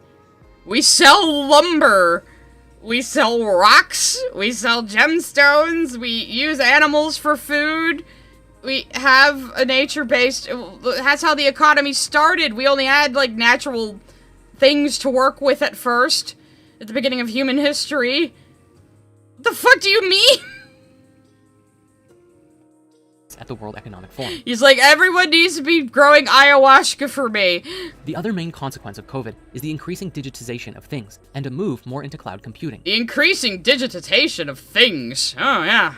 Gone are the days of filing cabinets and paper Yeah, documents. we even sell water, says Friendly Monster Girl. What do you mean, Jordan? And a move... Jordan is absolutely one of those people who doesn't think about where food comes from any further than it comes from the grocery store. He's definitely one of those people. At Plasmamu sent a super chat. You were reminding me recently when some Russian scientists found these prehistoric worms, and when they removed them from the ice, they started to move. And people were telling them, put them back.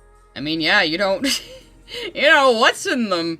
But isn't it amazing how some animals can be frozen like that and just come back to life? It's fucking nuts, man. Usually cephalopods and insects and things like that. We very rarely are able to be frozen for an extended period of time and survive. But other animals can. COVID gave us cloud... Is that what he said? Because cloud computing has existed for a long time, Jordan. Like, just because you only used your OneDrive recently doesn't mean cloud computing hasn't been around for, like, decades. Supposedly has been fully costed and studied by the experts at the World Economic Forum. The other main consequence of COVID is the increasing digitization of things and a move more into cloud computing. Gone are the days of... Like, Jordan, we had, like, did you not use Google Drive before COVID? What do you mean? At Devicolith sent a super chat. Pollution can destabilize societal structures which can increase viruses, but that's very different than it's hot outside so I'm sick. Yeah, exactly. He has the idea about sickness that, like, ancient people did, like the cold outside is what gives you the flu, not the virus. At Super Easy Walker sent a super chat. Giggity giggity tax. Please say this. Giggity giggity. Is that good? But yeah, so he thinks OneDrive didn't exist before, COVID. That's interesting. Filing cabinets and paper documents, because with COVID, offices can no longer function in the way that they have been. Tech companies have Offices all still use filing cabinets and paper everywhere, all the time. Jordan, you've never worked an actual job, I don't think. You've always been doing this fucking woo-woo grift. So, his idea of normal work is, right, you're just filing papers in an office all day, right? That's what a normal job is. At Danny_Strava sent a super chat. Jordan, That's not how that works. That's not how any of this works. Happy Brain Damage Friday. It's really funny that these videos have been less boring than the Aliens one and the fucking holographic Demiurge one.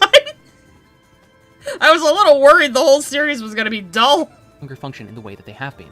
Tech companies have almost fast-forwarded several years in terms of necessity and I'm gonna fast-forward you several years. Changed, we're back on with many shops in 1.5 the UK anyway. refusing to accept physical cash now, instead opting for a contactless-only option with credit cards. The bottom line here... Yeah, I mean, all of our money is, like, the fucking US dollar isn't backed up by anything anyway. It's the same thing as cryptocurrency. It's like, I'm always telling people like that. They're like, I can't imagine why anyone would want cryptocurrency. It's not backed up by anything. I'm like, neither is the US fucking dollar. It's not backed by gold anymore. It's backed by fucking nothing. We're fucked. Here is that most of the things that have defined us so far... Yeah, and again, I'm the one saying scarier things than Jordan has been saying in any of these videos. I apologize. ...have now become... Trying not to doom her. Trying not to doom her. Trying not to doom her. ...things. The problem ensues, however, with an increased reliance on digital I mean, personally, I don't fucking carry cash anymore. I don't care about how we use such things, the privacy issues surrounding them, and how we evolve with them is of paramount importance. Perhaps companies themselves will change, and our investment system will move away from shareholder capitalism towards... Miss Jasmine's saying, it's like young people who tell adults online, go do your taxes. Like, tax season is a thing. It's not all year round. You can tell they never had to deal with it. Yeah, I actually owed on my taxes for, like, the first time in my life this year, because I'm, like, all fucking contract work and royalties now. Stakeholder capitalism. If COVID has shown us anything, it's that companies who invest into their own longevity and focus more on adaptation than short-term profits are the ones who will survive. Finally, an increased effort for global communication. Now we're talking about corporations surviving COVID? Why do you care? Aren't you Mr. Spiritualism? And aid is one of the things... Honestly, like, Jordan, like, deep down under all the chakras and the woo-woo, is kind of like a conservative Christian, really. ...that will define us well into the future. No longer can we act as individual nations, fighting our own battles. We must work together to survive. In the early... Oh, we must have world peace! Oh, says you and everybody in fucking history, but how are you gonna make that happen, Jordan? How do you achieve world peace, Jordan? No one's been able to do it yet. I don't think it's gonna be you, buddy. Hence, Kishore Mahbubani, a former diplomat and academic from Singapore, captured the essence of this with his metaphor of a boat. The 7 billion people who inhabit Earth no longer live in more than 100 separate boats. Instead, we live in 193 separate cabins on the same boat. When asked his opinion on the... Wow, we're all in the same boat. How deep. No one's ever said that before. ...current crisis in 2020, Kishore responded, if we 7.5 billion people are now stuck together... Why is this guy fucking important? Oh, he's been a diplomat before, so he obviously is the grand authority on anything. ...on a virus-infected cruise ship. Does it make sense to clean and scrub only your personal cabin while ignoring the corridors and air wells outside through which the virus travels? Obviously not. But that is what we... You know how you could stop a virus from traveling, Jordan? One really easy way to stop a virus from traveling would be to wear a fucking mask. Which you have indicated several times in this video that you are anti-mask, so... And since we are he's also anti-vax, he just won't admit to it. all now in the same boat, humanity must take care of the global boat as a whole to prevent us from sinking. He only talks this way in these videos, Masked Mike, where he's being so serious and whispery, like he's informing you of the deep secrets of the world, everybody. At ActionFan19 sent a super chat. They'll try to tell you Bitcoin is better than normal cash when it never truly will be. Angel Studios has an edutainment show that had 2 whole episodes about just that. Really? At Clyde Alburn sent a super chat. Jordan gets busted by car exhaust on my chakras. Now I want to imagine that he just goes, ow, my chakras! If I ever made a parody character of Jordan, I'm stealing that. Collectively.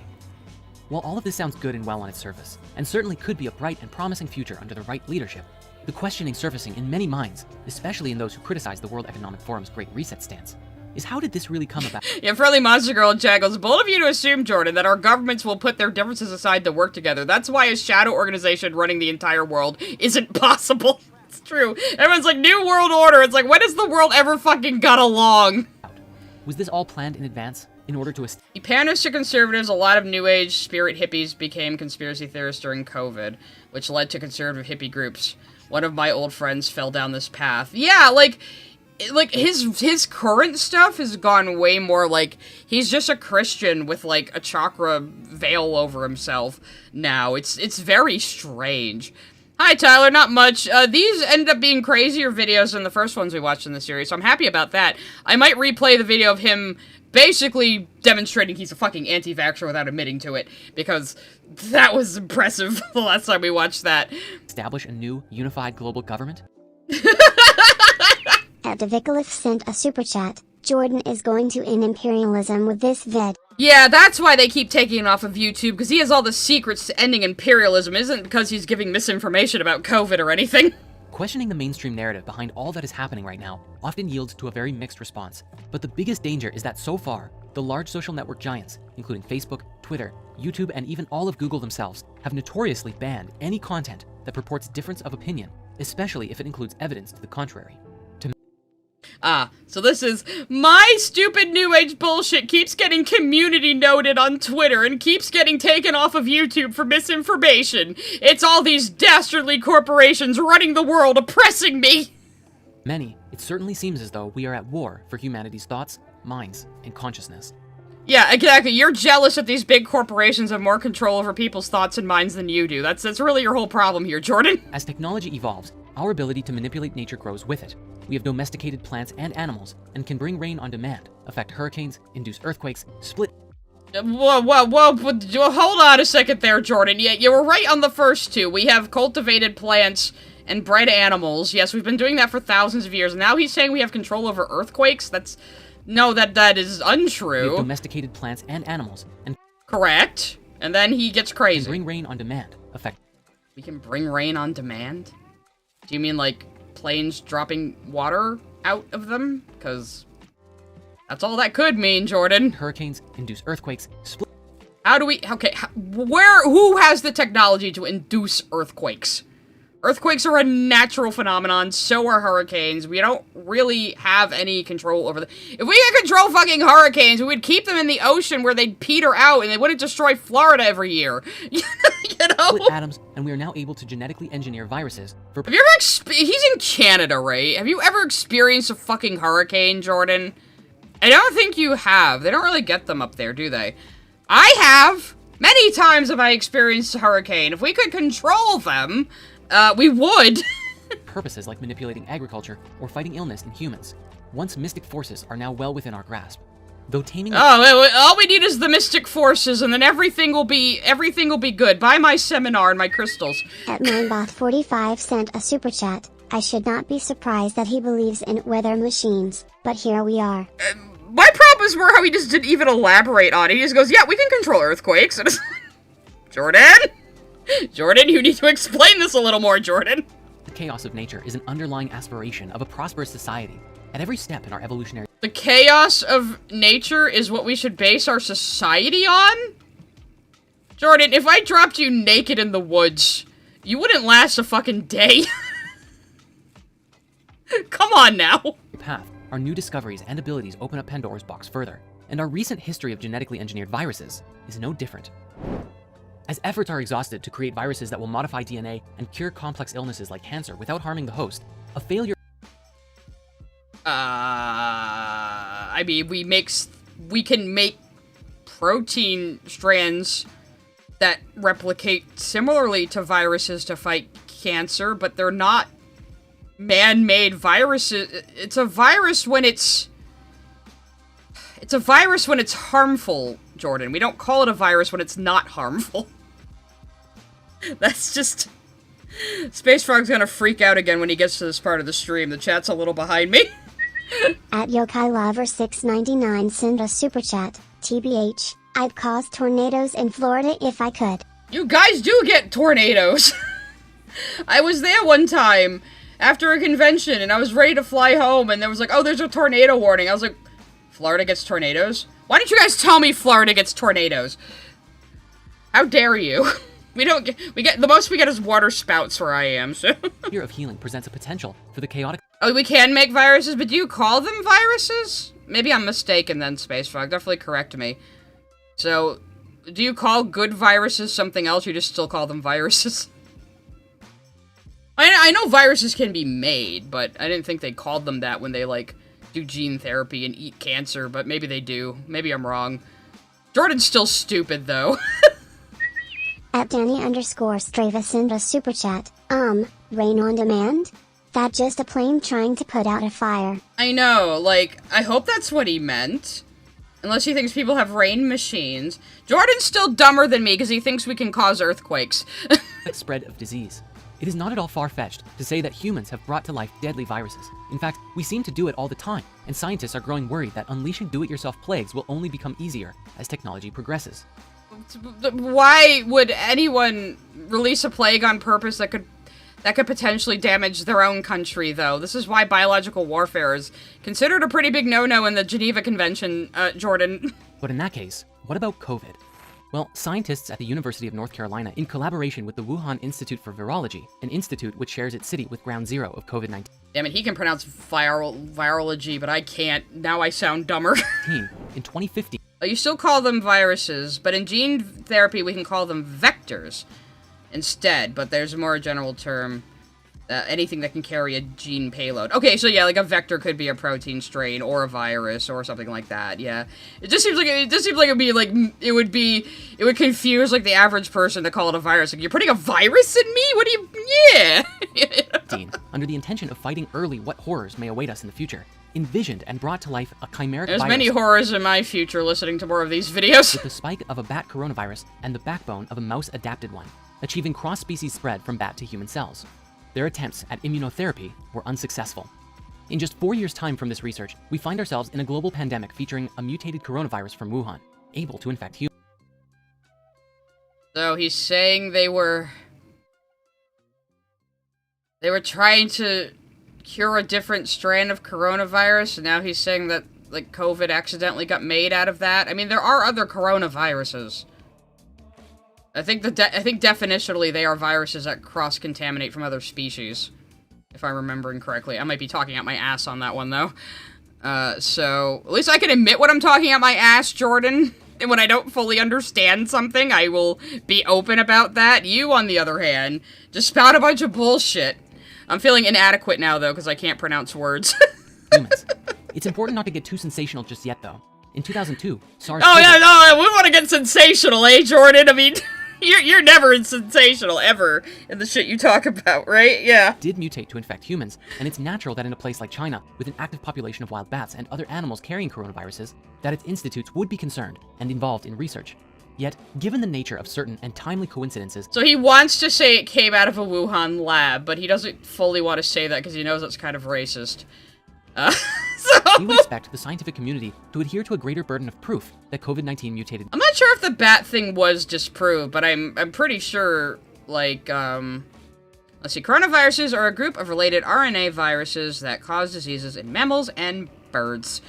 Which is weird, because usually, like, mammals and birds don't have a lot of cross, whatever, you know, gene-wise, but I guess that could conceivably be a group of viruses that cross-contaminate between species. Because a lot of times viruses and diseases are limited to a specific species. I can't talk. Easy Walker sent a super chat. CVID was caused by Randy Marsh and Mickey Mouse making it with a Chinese bat. I believe you.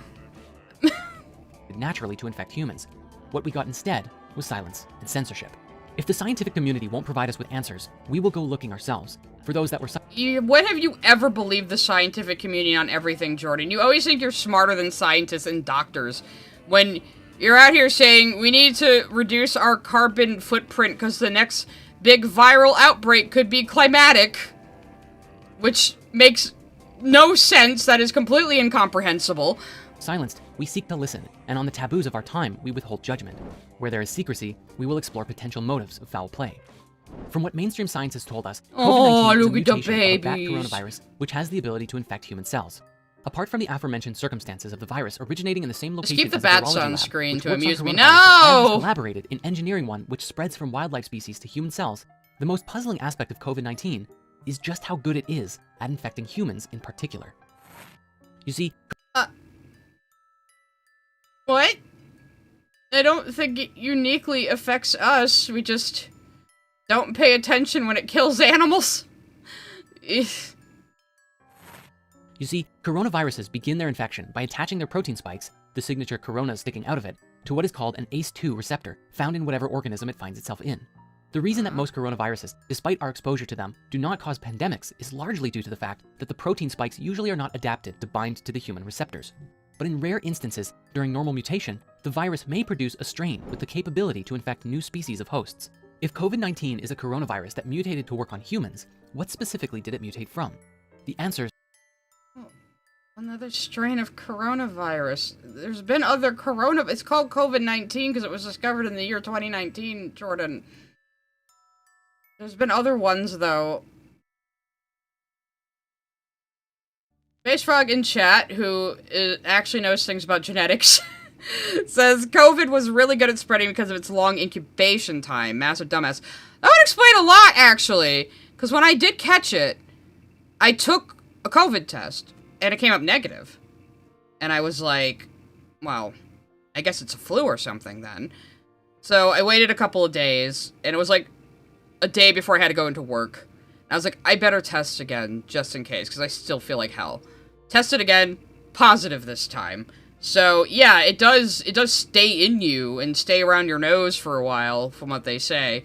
So are a bit questionable. And that's why I was like, when it first started, I was so fucking paranoid about being an asymptomatic carrier that, you know, I was wearing gloves, I was wearing masks, I was making sure I washed my hands all the time. I was just so fucking paranoid. And it's not just that COVID-19 is good at binding to human receptors. Human receptors are COVID-19's favorite receptors. You see, all species have slightly different ACE2 receptors, which affects the range of hosts that coronavirus species— You're gonna have to tell me how much horseshit this is, Space Frog. I think he's probably reading off Wikipedia, though. —are able to infect. When scientists tested how effective COVID-19 was at binding to different species' ACE2 receptors, they discovered that its affinity to those of the humans was greater than every other species tested, including bat. What's stranger still is that the human-adapted coronavirus from 2002 also favored humans, but only after infecting and mutating within them for months. COVID-19 came to humans at what appeared to be a human-optimized stage in evolution. The mainstream explanation for the origin of this virus is from a bat strain of coronavirus called RATG13, which shares a 96% genetic identity with COVID-19, and it is purported that certain mutation allowed the virus to unlock its potential to infect humans so effectively. So what do we know about COVID-19's supposed precursor, RATG13? The official story isn't all too reassuring. The scientists who linked COVID-19 to RATG13 The official story. Go to fucking hell, Jordan! claim to have had samples of the virus since 2013. These same scientists being researchers at the Wuhan Institute of Virology who worked on genetic— Okay, so Spaceworker says he's making it sound like this is a unique thing for COVID, but it's not. Yeah, like, this sounds like basic how virus happened. modifying coronaviruses in the past. Not only is the existence of RATG13 before COVID-19— Invoicing Emo says, I caught COVID when it started and never stopped distancing. Yeah, I know a couple of people, like one of my ex-coworkers and my brother both believe they had COVID before it was officially recognized. Because they were like, I had a weird flu not too long ago, or I had a lot of these symptoms, and I think it might have been that. Because I do think the virus is in America longer than we realized. Davikalif sent a super chat. MFSC, a chat that can LARP as Goku and think we can manipulate the unstoppable energy of tectonic plates that generates more force than ever nuke. Danny_Strava sent a super chat. Got to be behind on chat, but I know enough about geography to know that it is physically impossible to cause an earthquake. Therefore Jordan is incorrect. I don't think he knows what earthquakes are. Like, you can't just move the tectonic plates and invoke an earthquake, as he said. Oh my god. Space Frog says, of course COVID viruses have highest affinity for human receptors, same for any human virus that spreads well in the population. Yeah, it mutated to infect humans. It's going to continue to mutate, because he doesn't realize how quickly viruses replicate themselves, and how many generations they can have in a short period of time. Which, you know what happens over generations of a life form replicating itself? You get mutations. That's how evolution fucking works, idiot. You know? Dubious. But if it was so near to being a deadly and super efficient human coronavirus, and known about 7 years before it mutated, why were we not more prepared? It's not like we haven't had near misses. It was a different strain, moron. Just like there's different strains of the flu. With a mutating coronavirus before. Yet somehow, the institute most cognizant of this danger waited until something terrible happened to draw attention to a virus primed to mutate and cause the pandemic we are in today. A virus primed to mutate. Like, does he... Oh my god. Does he think mutations happen in, like, science fiction where somebody gets, like, splashed with radioactive waste and they immediately start growing, like, more limbs? Is that what he thinks mutation means? Because that's not what it means on an evolutionary, on an evolutionary scale at all. It means slight changes over time. It's just that viruses replicate themselves much faster than other organisms, so those changes happen more rapidly to us, you know, from our perspective. Oh, God. At SoreHeart520 sent a super chat. I suddenly got an idea for a sci-fi story IDKY. No, seriously. Watch Jordan's videos just to get ideas for fiction. He has a very overactive imagination. You could take any of this shit he says, and you could turn it into something decent, fiction-wise. But he's just... I think he thinks it's like... Yeah, I think he thinks it's Fallout. It's like the forced evolutionary virus or something. Like, oh, this virus was just pulsating, ready to mutate. They knew it was a time bomb ready to go off. And it's like, that's not how anything works, Jordan. So what are we left to believe? The Space Frog is giving us input again. All RNA viruses are more likely to mutate than DNA viruses because RNA to RNA or RNA to DNA replication is far less reliable than DNA to DNA. Interesting. Jordan, this isn't biology stuff, yeah. Our best case scenario. I'm gonna be honest, I don't really understand what RNA is very well, but again, I'm a layman. I just have an above average scientific knowledge. I never claimed to be an expert or really that educated on this stuff. I'm just kind of interested in it, but I know the limitations of my cognition when it comes to science and things. Scenario is that scientists most familiar with coronaviruses knew of and ignored a deadly strain just a few steps away from infecting humans. Past that, it's not crazy. Anything is a few steps away from infecting humans. Viruses evolve all the fucking time because, like other forms of life, their whole goal is to replicate themselves and survive. We also evolved to survive. Survival, you know, adapting to the environment, survival of the fittest. This stuff also happens on the cellular, the one-celled organism level. I wish I could say these words better, because I'd sound smarter. Crazy to imagine that RATG13 strain, used to explain COVID-19's origin, is actually a fabrication to conceal the genetic modification. Davey says, look at it, how does this fit into the Lucifer Project? Of COVID, which opens up a whole new can of worms. That was the Human History movie. I did that in the first Spirit Science stream. I subjected everybody to that fucking thing. Either scenario seems to suggest some level of knowledge. Does Jordan believe in evolution? That is a very good question, Miss Jasmine. I don't know.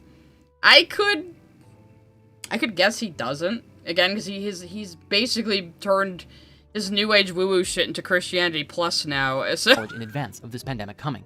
Yet in the 7 years since RATG13 was supposedly discovered, the world became no... Catchwell says, I think the best way to understand RNA is to think of them as letters DNA sends to ribosomes, telling them the instructions on how to make the proteins they need them to. Oh, okay. Yeah, that kind of, dumbing it down to that, kind of makes sense. So DNA is communicating with the ribosomes, saying, hey, I need this material, and it uses RNA for that. No more prepared, and was caught way off guard by its close relative. Just looking at the scientific data on different coronaviruses cannot prove or disprove. And of course, I'm not saying DNA literally speaks like Jordan might. I'm also using a metaphor here. COVID-19 was engineered or released on purpose by humans. Although it's interesting to note that Sky News recently interviewed a former MI6... I don't know, maybe I should get more high, but I'm worried I'm not going to be able to follow what the fuck he's saying, even though he's saying nonsense, but you know. Who said definitively that it was made in a lab, but that its release was an accident. But perhaps even with all of the curious pieces... No, some old guy on Sky News said it was made in a lab, okay? That means what? That's not proof of anything. Information we've looked at so far. The thing that really... Yeah, there's so many animal viruses just a few steps away, quote-unquote, for being something that can infect humans. Hi, Monty. I guess Monty woke up from his nap. He had to come running in out of the thunderstorm earlier. Now he's complaining at me. I think he wants to go back outside. It's like 8 o'clock at night, and you want to go back outside? Yeah, he does. He stared right at me. I'll get up and let him out in a minute. Kickstarted so much curiosity is that taking the position of open-mindedness or skepticism is met with harsh institutional shame. I'll just leave you guys to listen to this while I let the cat out. This pandemic began with panic, hoarding of food and toilet paper, and uncertainty, and was followed closely by swift and decisive action which rippled into a mandated worldwide lockdown. Unlike other disasters with tangible effects like hurricanes, fires, or famines, a pandemic acts like a poltergeist across the world. You can't see or physically sense it, We have to trust sources of authority to mold our understanding of how it behaves, and of course, where it came from, as well as the best actions we can take against it. But what if those sources of authority were untrustworthy? As we go digging down the rabbit hole, what we find is a litany of information to suggest that this virus was definitively Talking DNA, now I feel like we're watching Jurassic Park! planned or put forth from a very high level of authority. Sky News is like, isn't it some kind of UK fucking, outlet, I think? He's Canadian, so I guess they'd watch the UK stuff. However, and what is The hoarding of toilet paper was weird. I don't know why people did that. I guess because they were going to be stuck inside? I don't know. truly upsetting here is that the mainstream media and social network giants have sent a very clear Sky News owned by Rupert Murdoch? I wouldn't be surprised. message to the world. Deeper He's showing CBS so he can pretend he's not like a conservative deep down. investigation or purporting certain conversations, areas we seek to go, will not be tolerated and will be flagged and removed on the spot. We have received this warning from YouTube loud and clear, and so we had to ask ourselves. Yeah, YouTube asked you to stop spreading misinformation about a global pandemic that was impacting everyone. And we needed everyone doing the best they could to like, fucking mitigate it. Is it worth publishing anyways if it will just be taken down moments later? Is it worth publishing if it means the potential shutting down of our channel, which seeks to help facilitate the evolution of consciousness? If only that happened. Oh god, we can't lose the YouTube channel, guys. We facilitate the increase in consciousness. Is it worth publishing if it means the potential shutting down of our channel, which seeks to help facilitate the evolution of consciousness? You are so fucking full of yourself. Oh my god. This reminds me of, like, Ethel Thurston going, "You have to give me more money on Patreon because I want to be a YouTuber, and I don't want to have to go get a job in a call center like I made my wife do." You know? As important as this is to explore and discuss, we want to make sure that the future is one with spirit science in it. And so this is where this shorter, public edition must unfortunately come to a close. But if you're ready to take the red pill and discover the truth about the origins of the pandemic... red pill is like alt-right manosphere shit, Jordan. You know, I was thinking about the other day, there was somebody in my chat telling me, oh, I've been watching 90s movies, I watched The Matrix, and I'm like, I wonder how many younger people these days don't even know, like, the red pill is a reference to The Matrix. Isn't that weird to think about? Seemingly nefarious agendas behind it. Please join us inside of Spirit Conspiracies, and we'll show you how deep the rabbit hole really goes. I don't know. Again, Jordan, I'm saying scarier things than you have. I'm gonna find that video where he basically admitted to being anti-vax. Just for my own sanity. Sent a super chat. No old guy from MI6, CIA, NKVD, BND or MSS has never lied before for attention. And people have never been mistaken before. Like, there was even a Google engineer who thought his fucking Google Chat GPT was gaining consciousness. And it was like... Let's see. Spirit News. It was a very short-lived series he did. I think he was trying to, expand his content, but... What was the... was it the Canadian trucker one? Where he basically said he's an anti-vaxxer. I think it might have been this one. It was one of these. That looks really familiar, so I think... I don't remember why we watched this, but it was incredible. Tonight's top story. The past... This is only 8 minutes long. Just trying to see if this is the right one. Oh, maybe, because you see people in masks and stuff. So I have it on 1 point... Oh, I don't have it on 1. We'll put it on 1.5. It's only 8 fucking minutes long, so let's just see if this is the right one. 7 days, we've seen Canada explode into the news with reports of a massive trucker convoy protesting against the Canadian Canada is relevant for once. government by riding into Ottawa and setting up shop around Capitol Hill. Over 10,000 protesters have joined alongside the trucks throughout the city, creating absolute disruption on a nationwide scale. This is a story where duality consciousness makes headlines. Get the download on tonight's special report. Oh, the adult chess one is also the Ukraine shit? Okay. On the great journey of self-discovery through time and space, humanity has often learned to face itself in a multitude of ways. Sometimes we go to war with each other, and sometimes we play Monopoly with the money of the world. And sometimes we take to the streets that our voices may be heard. And that's precisely what we find as many thousands of protesters and tons of megaton trucks have rallied together at the nation's capital in Ottawa to share their feelings towards vaccine mandates and the authoritarian stance the government has taken in regard to how society views and treats the unvaccinated. The official government... Oh yeah, this is the one, kids. Let's watch Jordan tiptoe right up to admitting to being an anti-vaxxer and then dance away.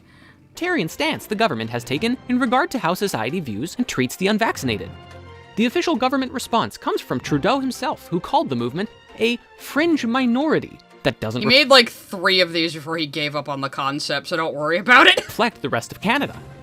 The small fringe minority of people who are on their way to Ottawa or who are holding unacceptable views that they're expressing do not represent the views of Canadians who have been there for each other. And the Ottawa Police Service Board Chair Diane Dean saying, "It has been a very long 6 days in the nation's capital and has called the behavior of the protesters unacceptable."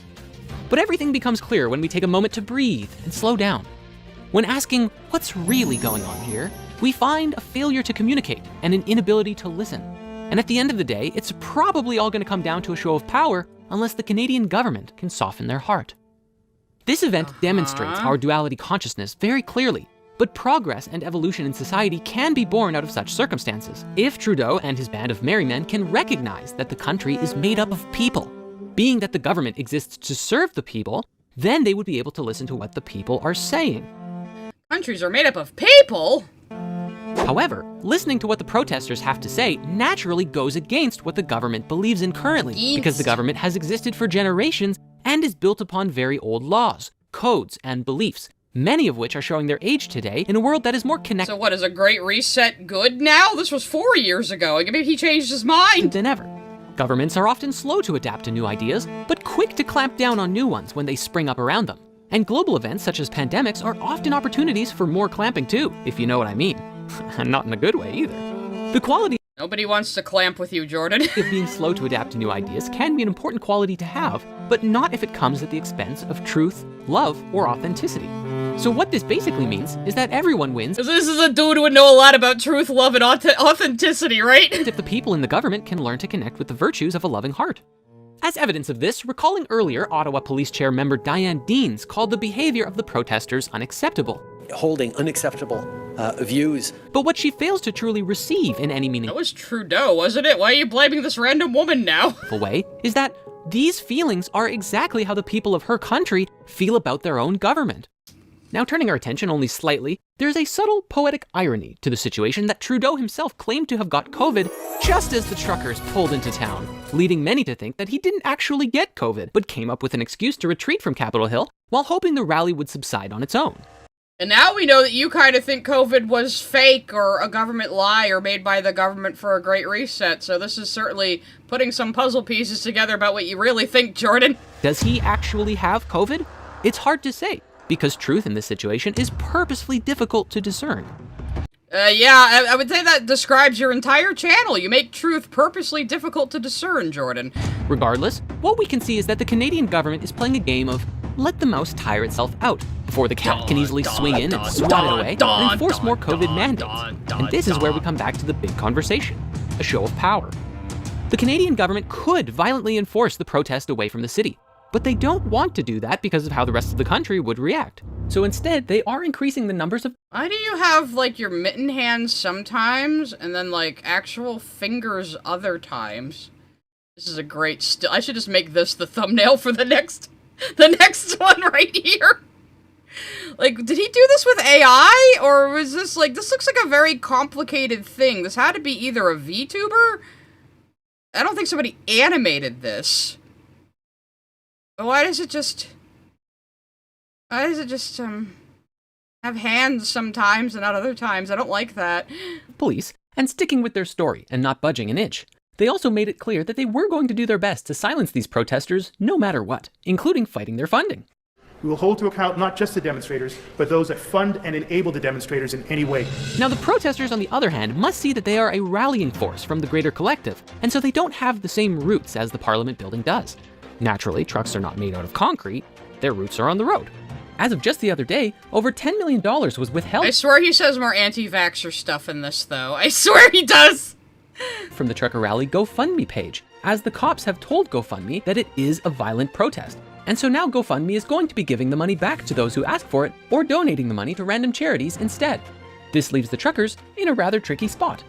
They're going to need record numbers of protesters rallying in order for the government to budge at all. And And remember, the truckers were doing this because they were against vaccinations and lockdowns and masks, which Jordan is as well. He won't admit to being an anti-vaxxer, but he gets awful close here. even then, I'm not sure what would happen. What would happen if 100,000 people flooded Capitol Hill? Or 1 million? Would the government listen then? Or What would happen if Canada had its own January 6th? I fantasize about this. send in the army? See what I mean? Show of power. If we look at the cycles and patterns, generally speaking, when this kind of thing happens, the government will continue to draw it out, twist and turn the narrative to meet their own agenda, and wait for the protesters to weaken by I mean, I kind of gave his Sona fingers on the thumbnail for this one, but I still kept them kind of like puppet hands, you know? exhaustion. The story would then be told in the future as a case of the fringe minority who got excited and just weren't informed about how vaccines work.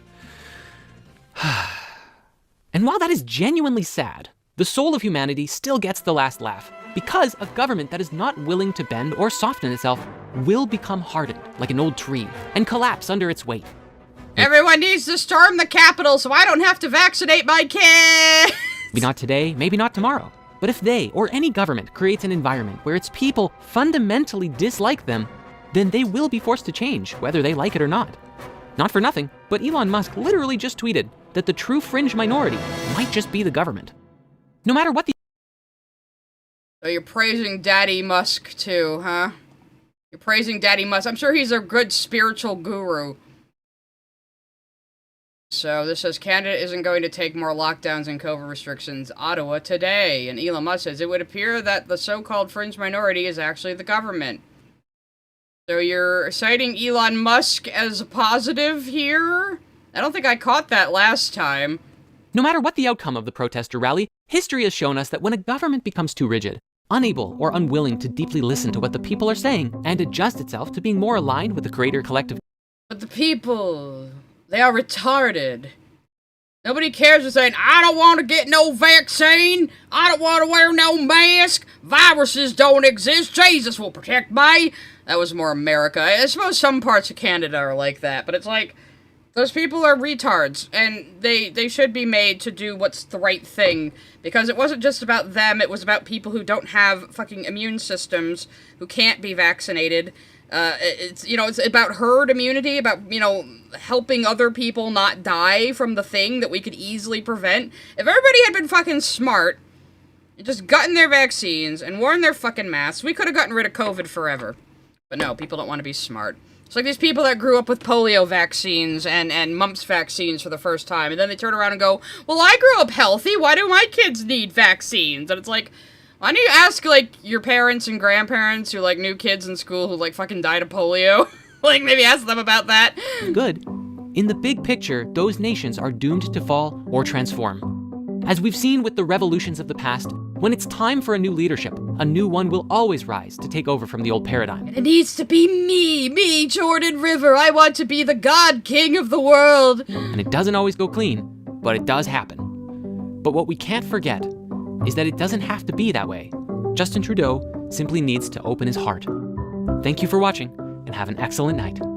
I felt like he said more anti-vax stuff in this one. Maybe not, but I just remember just stumbling across that one and being like, Jordan, are you an anti-vaxxer? Jordan?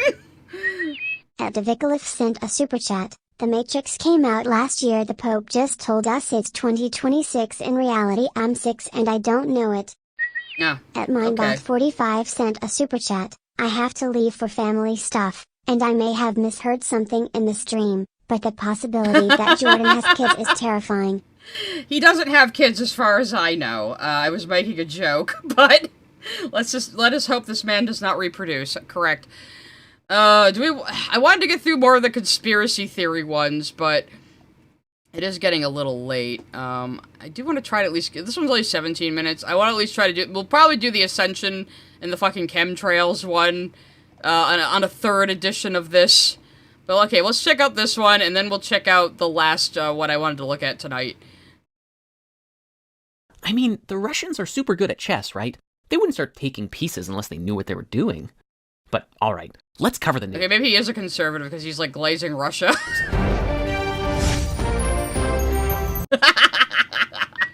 At ActionFan19 sent a super chat. Jordan in Vox voice, trust me with your salvation. Trust me with your salvation. Yep, that's basically what he's doing. What is the difference between him and a evangelical, like, super church preacher? Hello, greetings, and good evenings on these unsettling evenings. All eyes are on Russia and Ukraine continually these days, as we I'm glad you got rid of this VTuber. It's unsettling. observe the Great Invasion, which began on the morning of February 24th, a Thursday. Russia invaded their nation. I'm gonna say, I don't really know much about Russian and Ukrainian history. I'm not going to comment on it, but, let's just see what Jordan says, because I'm sure it's gonna be bad. Neighboring country by shelling and rocket attacks on Ukraine's capital and other major cities. In anticipation of this, in the weeks prior, Ukraine had requested and begun to receive weapons from Western countries, anti-tank systems from the US and UK, as well as ammo and anti-aircraft missiles from the Baltic states, with the European Union pledging over €1 billion in assistance. Despite this, NATO, the North Atlantic Treaty Organization, is not actually supporting Ukraine in this battle, due to Ukraine not being a part of NATO just yet. And if NATO were to get involved, we would very likely and quickly step into World War III. So everyone's on high alert and watching closely. Indeed. We would very quickly step into World War III. Did you have to say it that cheerfully? Ukraine is largely standing alone. Over the last several days, we've seen Ukraine lose control of the Chernobyl nuclear site, but also holding their own and slowing the Russian advance on key cities. As of Monday morning, Russian and Ukrainian officials have begun to sit down and have face-to-face talks for the first time since the war started. But the Russian 4 years ago. military did confirm they had their finger on the nuclear option, just in case. So, you know, tension's still pretty high. In response to the attacks, very quickly Canada, the US, and many other countries responded He definitely looked way creepier with eyeballs. He definitely did, by yes. placing sanctions on Russia. This means cutting off trade with Putin, which hurts To be fair to Jordan, I do have it at fast speed, but yeah, it's very... the Russian economy, though some reports are saying that these sanctions also negatively affect those who are placing them. Putin brushed off these sanctions nonchalantly and is fired this back at music? the West, calling them an empire of lies. I guess his thinking is, sure, he's violent, but at least he's honest about it. But even back home for Putin, there's trouble brewing, as not all Russians agree with Putin's war, as a fringe minority seem to have appeared in Moscow and other cities protesting the attack on Ukraine. But the authorities were having none of that. They quickly cracked down on critical voices, with many videos appearing of Russians being arrested on the streets in Moscow. The Yes. Russian government has since put out statements now Russians getting arrested by the government. We don't see that every day. reminding citizens that unauthorized protests are against the law. So wait, how does one Yeah, it's fucking Russia, not the United States. Dumbass. get their protests authorized? It's a trap! Sure seems that way. What do you think? Who's the good guy here? Everyone thinks they're the good guy. The real question is, who can practice truth, love, and authenticity the most? The Tao Te Ching says that whoever doesn't have How do you define those things, Jordan? Because you don't practice any of them. I wonder what those words mean to you. The Tao Te Ching says that whoever doesn't have an enemy will surely win in a battle of opposites. It's also in the Bhagavad Gita. Arjuna won in the end because he fought with God and love in his heart. Okay, Even Jordan doesn't believe his own bullshit on that one. If you just have love, people won't shoot you in the head with a gun, I guess. What? but of course, there's a much deeper story happening here too. Here at Spirit News, we believe in unity consciousness, and so we're going to attempt to look at all sides of the stories and illuminate a bigger picture about what is going I did take some more puffs of weed. Now I am just watching this colorful character spout nonsense at me. on. Let's see what everyone is saying about this event in an attempt to find a higher truth. I am To going be to clear, speed it this up a is little not to bit more, condone though. any of the violence or war, nor to take sides one way or another. Now, most Western sources paint Russia as a bully on the playground, which might be completely true. But Russia says that they are trying to demilitarize Ukraine, putting an end to a serious and widely unreported war that has been growing for 8 years between the two countries.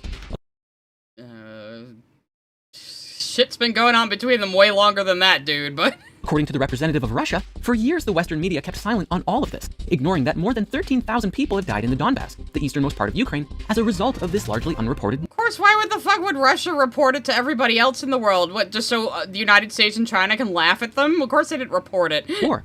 While Russia provided them with humanitarian aid, Kyiv besieged them by cutting off trade, finance, and even utilities. The Western media will largely portray Ukraine as the innocent good guys and Russia as the bad guys, but looking deeper into Ukraine's politics shows that their history is, well, just as messy as everyone else. The events ongoing Yeah, lots of countries have messy history. What do you mean by that? They're the ones who got attacked, Jordan. everyone else. The events ongoing today largely has to do with things that took place over 30 years ago, when the Soviet Union fell and many independent states emerged, one of which included Ukraine, a rather neutral country between the East and the West. But historically, before the fall of the Soviet Union, people freely traveled between these different countries because they were not different, they were unified. Are you gonna say the Soviet Union was a good thing? He is just a Christian conservative deep down, isn't he? Putin seems to want to bring about a strengthening of Russia and a reunification now with Ukraine for various political. Of course Putin wants to fucking strengthen Russia. They've been in a pretty shit position for a long time, but... and defensive reasons. One factor that is less discussed in the Western mainstream do you think he's a Hassan fan, Mad Lad? Do you think he watches Hassan? Oh my god. Media is that ever well, he stopped this Spirit News shit, like, after 3 fucking episodes, because he probably realized it was a bad idea. I am mentally ill and cannot form coherent or logical arguments, so I feel this video really appealed to me because of the lack of coherency or logic. That's a good comment. Since NATO and Russia were established after the Soviet collapse, NATO has slowly but surely broken many past agreements with Russia and expanded to include a larger number of countries. Yeah, like fucking Hassan Piker recently was like, the fall of the Soviet Union was like the worst thing that ever happened to the world, brah. It's like, really? You sure about that, Hassan? Moving closer to the Russian border over 30 years, and there have been many talks with Ukraine joining them too. But this, to Putin, feels like a passive-aggressive play of slowly moving towards his side of the chessboard, but never actually making any attacking moves. Now, of course, this is ultimately predicated on the idea that NATO is or could be a hostile enemy towards Russia in the future, which of course NATO would deny. But if we look at how Putin is Russia part of NATO? feeling about it, and feelings are important, it kind of feels like one of those situations you see in movies, where there's a bully who's really mean to another kid, but never actually throws a punch, and then after feeling emotionally abused for a while, the other kid goes into a violent rampage. Oh, okay, again, we can only reference fucking children's movies to explain what we mean, huh, Jordan? And then they're the one that gets into trouble. To be clear, I'm not trying to say that NATO intrinsically is a bully or even has hostile intentions, but we can see that they definitely have broken agreements not to expand, and thus expand. No, he was claiming that people were able to freely travel within the Soviet Union because they were all the same place back then. It's, they're not in NATO? No, again, I will not purport to be an expert on anything. This is why I don't talk about politics and things, because I don't like talking about things that I don't know enough about to say something intelligent on, you know? Expanded closer to Russia, and do seem to have an interest of being an even greater world power. We recently made a video called Decentralized. Okay, Jordan's still dumber than me. I can at least come out of the stream with that. Globalism about just this. NATO may truly have an you're right, I might be thinking of the UN, Space Frog. intention here to unify the world, creating a new world order with a one world government. So, check that video out. Wait, what? How did we fucking get here? Wait, what? What? Why is Xenu here now? What? Have an interest of being an even greater world power. We recently made a video called Decentralized Globalism about just this. NATO may truly have an intention here to unify the world, creating a new world order with a one world government. So, oh boy, we're gonna have to watch that in the future, aren't we, I guess? I mean, I am gonna do more spirit science after this Conspiracy of Everything series. I just wanted to look at those specific videos. They turned out to be a little boring, but we've gotten some just absolute, like, psychic damage out of it in places, though. Check that video out if you're interested to go deeper. I guess I will eventually. It seems that earlier this week, the Ukrainian president, Volodymyr Zelensky, was barricaded in his office in Kyiv and signed an application to join the European Union. It seems that the Russian aggression is naturally pushing Ukraine into the arms of another. And, apparently, Putin is now also shelling civilians. So, karmically, that's probably not going to go well for him. According to Western sources... Oh, he's shelling civilians. That would be bad karma, but I still approve of what he's doing. What are you, Jordan River? Just... Is he Pazuzu? That would, yeah, he's a demon, I guess. Would make too much sense. Putin is attempting not just to topple the Ukrainian leader, but also secure Ukraine's capital and transform it into a modern version of a Soviet-style satellite state, such as neighboring Belarus. They claim that Putin intends to reshape European security to suit Russia, and to put NATO on the back foot through his display of military force in Ukraine.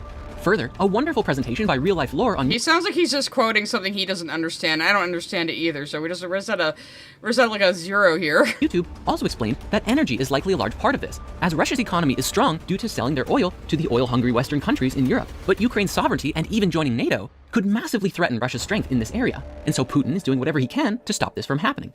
To use a chess analogy, it looks to me like there are two games that Russia is playing, whether or not you see NATO or Ukraine as playing along. In one, Ukraine could be seen like a pawn in NATO's game, one space from the end of the board. And if they move forward that one space, representing joining NATO, that pawn is promoted into a queen in NATO's military and a... That's not how chess works. Also, did you film this yourself? Much bigger threat to Russia. In anticipation of that, Putin went for the pawn, and here we are. It's probably fair to say, too, that Putin feels like that Ukrainian pawn was actually his piece originally, so he might be feeling a little entitled here. In the second game, which Russia kind of forced Jordan, you can't just transform a pawn into a queen in chess, can you? Ukraine to play, it seems to be a fight for Ukraine's life and even sovereignty, but they have all been standing together to hold their own and defend their country. Ukraine does look a bit stuck in the middle of the whole thing, just trying to find out who they are, because Ukraine is a melting pot of cultural diversity in a really beautiful way. Oh, those silly Ukrainians just don't have any real cultural identity. They should just rejoin Russia. And has people from both Russia and Europe living there. And these are people who love and care for each other and want to protect each other. In this, Ukraine seems to represent a sort of unity consciousness between the East and the West. But a yes, if you get a pawn to the enemy side of the board. Okay, I guess I'm just the idiot again. house divided against itself cannot stand. But alas, they are standing together. While from the outside, NATO forces have military posted all around the country. But for the time, they're not going to fight. Yeah, he is glazing Putin, though. He's being really sneaky about it. But just like the anti-vax thing, he's basically, saying he believes this. Which, as we discussed, big booms everywhere, probably. Indeed, it is a time of great stiffness Big and booms, attention, and everybody. many hold fear around the potential of a greater war. Fear, recently identified as an even greater virus than COVID, keeps us stuck in our patterns and lock us into habits of thinking that Fear was recently identified as being a bigger virus than COVID. Fear is the mind killer, Jordan. That doesn't make any fucking sense. Fear is one of our oldest and most primal emotions. compel us into limitation and suffering. Today, we stand at another crossroad, asking ourselves, how far will humanity push things this time? But if we allow ourselves to be consumed in this fear... He doesn't know what viruses are, Space Frog. He has no clue what the fuck a virus is. we miss out on the bigger picture, which might just be that Russia is specifically targeting US bioweapon labs, just like the one that made COVID, but which are based in Ukraine. A Twitter user put the story together, and then was quickly banned from... Ukraine is making bioweapons, is your claim here? You're saying it was good that Russia invaded Ukraine because they're making bioweapons? Do you want Russia to get the bioweapons if they were real? That would be very bad, because Russia would be one of those countries that just goes, fuck you, and uses biological warfare, and doesn't give a shit that it's against the Geneva Convention. That would be very bad, Jordan! At Balonic111 sent a super chat. Still funny that Jordan bought Patch Guy. He didn't even buy him. He just said, hey, can I use your little patchman? And the other guy said, okay, and he just turned it into this. At ActionFan19 sent a super chat. Ukraine rejoin Russia. By that reasoning, Alaska should become part of Canada. It should. We should just give it away. Who needs Alaska? Twitter outright. So, because of that reason, I don't think I can go into it anymore without probably having this video taken down. But wait, there's a... Yeah, for glazing fucking Putin, idiot. Jesus. bigger picture too. For most of us, we're sitting here watching the whole thing unfold. Yeah, we were talking about the guy who got brain damage and got his fear response removed earlier when we were talking about how, your personality is stored in your brain and somebody could just stir up the meat in there and turn you into a completely different person. Isn't that scary? Of course, there are people on the ground getting hurt and killed, and things are really intense for many people. Of course people are getting killed, but I still think it's a good thing that Russia invaded Ukraine for some reason. Right now. But for most of us around the world watching, we have an opportunity to check ourselves and see how we're choosing to respond. Fear stops you from stepping fully into your inner light, connecting with your higher self, and creating true peace and lasting freedom in your reality. Of course, he just brings it back around to his religious woo-woo, even though it had nothing to do with it. By the virtue of your clarity of mind, peace of emotion. Yeah, he basically flashed up a conspiracy theory that basically is claiming that Ukraine caused COVID, which is absolutely fucking insane. It didn't even, start in that part of the world.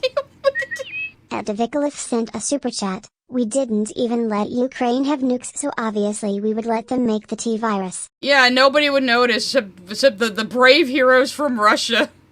God, Jordan, you predicted season 5 of The Boys. Oh my god. They're all saying, Soldier Boy was helping our friends in the Kremlin all along. At Tyler Preston 699 sent a super chat. Geneva Convention? More like Geneva Suggestion. Putin would certainly think so. So if there were actual bioweapons labs in Ukraine and Russia's trying to get their hands on them, we should just nuke Russia off the fucking face of the earth to stop that from happening in Minecraft. I'm not being serious. This is a joke for entertainment purposes only, YouTube. Don't ban me like Jordan. On the world watching, we have an opportunity to check ourselves and see how we're choosing to respond. Fear stops you from stepping fully into your inner light, connecting with your higher self, and creating true peace and lasting freedom in your reality by the virtue of your clarity of mind, peace of emotion, and graceful action. If we have a World War III, it will be in divine order, because everything is a part of the same cosmic oneness that many through time have called God, Tao, or Spirit. And we give thanks today for the love that is— After saying Russia invading Ukraine good and slightly suggesting that Ukraine might have started COVID, I'm now just trying to indoctrinate you into my fucking religion. My fucking woo-woo-ass religion that's ridiculous even to other religions. Is here, all around us, waiting for us to lay down our shields, lay down our swords, give up our fight, and open ourselves to love and higher truth. Just open yourself to love and surrender, Ukraine. So thank you so much for watching. And now, a special word from our cameraman. Oh, that's me! I suddenly feel so on the spot. Okay, let's go outside. Ah, much better. One thing I love about the Spirit Science audience, that's you by the way, is how much love is shared in the comments all the time. And today I have a message for anybody who really resonates with Spirit Science or any of the videos that we've made over the years. If you've got some value— I certainly resonate with them in some way, Jordan. You're a lot like Yandere Dev to me. You're just a weird little bug in a jar. I just can't stop studying. out of our content, and you want to get a little bit closer to the Spirit vibes, I've just created a new way for you to do that. Today, you can get a Spirit Science membership right here on YouTube. Click the join button next to subscribe just below this video. You're acting like this is some innovative thing you invented, and it's just, you can have it. My channel memberships are cheaper than this, though all you really get is the Discord and some, emojis. And you can sign up for $5 a month. This membership gives you a ton of goodies, such as a chakra badge next to your username, which, the longer you stay a member, will slowly shift through the chakras from root to crown. And the funny thing is the colors of the chakras are a Western invention. You'll also receive custom Patchman emojis that you can use in the comments below and during the live stream, as well as priority comments. Oh my god, maybe I'll join just to use the Patchman emojis. On all comments that you make, and exclusive behind-the-scenes videos once in a while too. Starting with one coming this week about the making of this crazy new Patchman. Okay. Oh, it's not a VTuber. He was using Adobe Animate or something. Get a good look at this. Ew, he's a Mac user. Of course he fucking is. I can't see what program it is, but it's probably Adobe Animate. So, kind of a precursor to a VTuber. See new Patchman. Oh hey, that's me. The membership also comes with an exclusive discount to our Spirit Shop.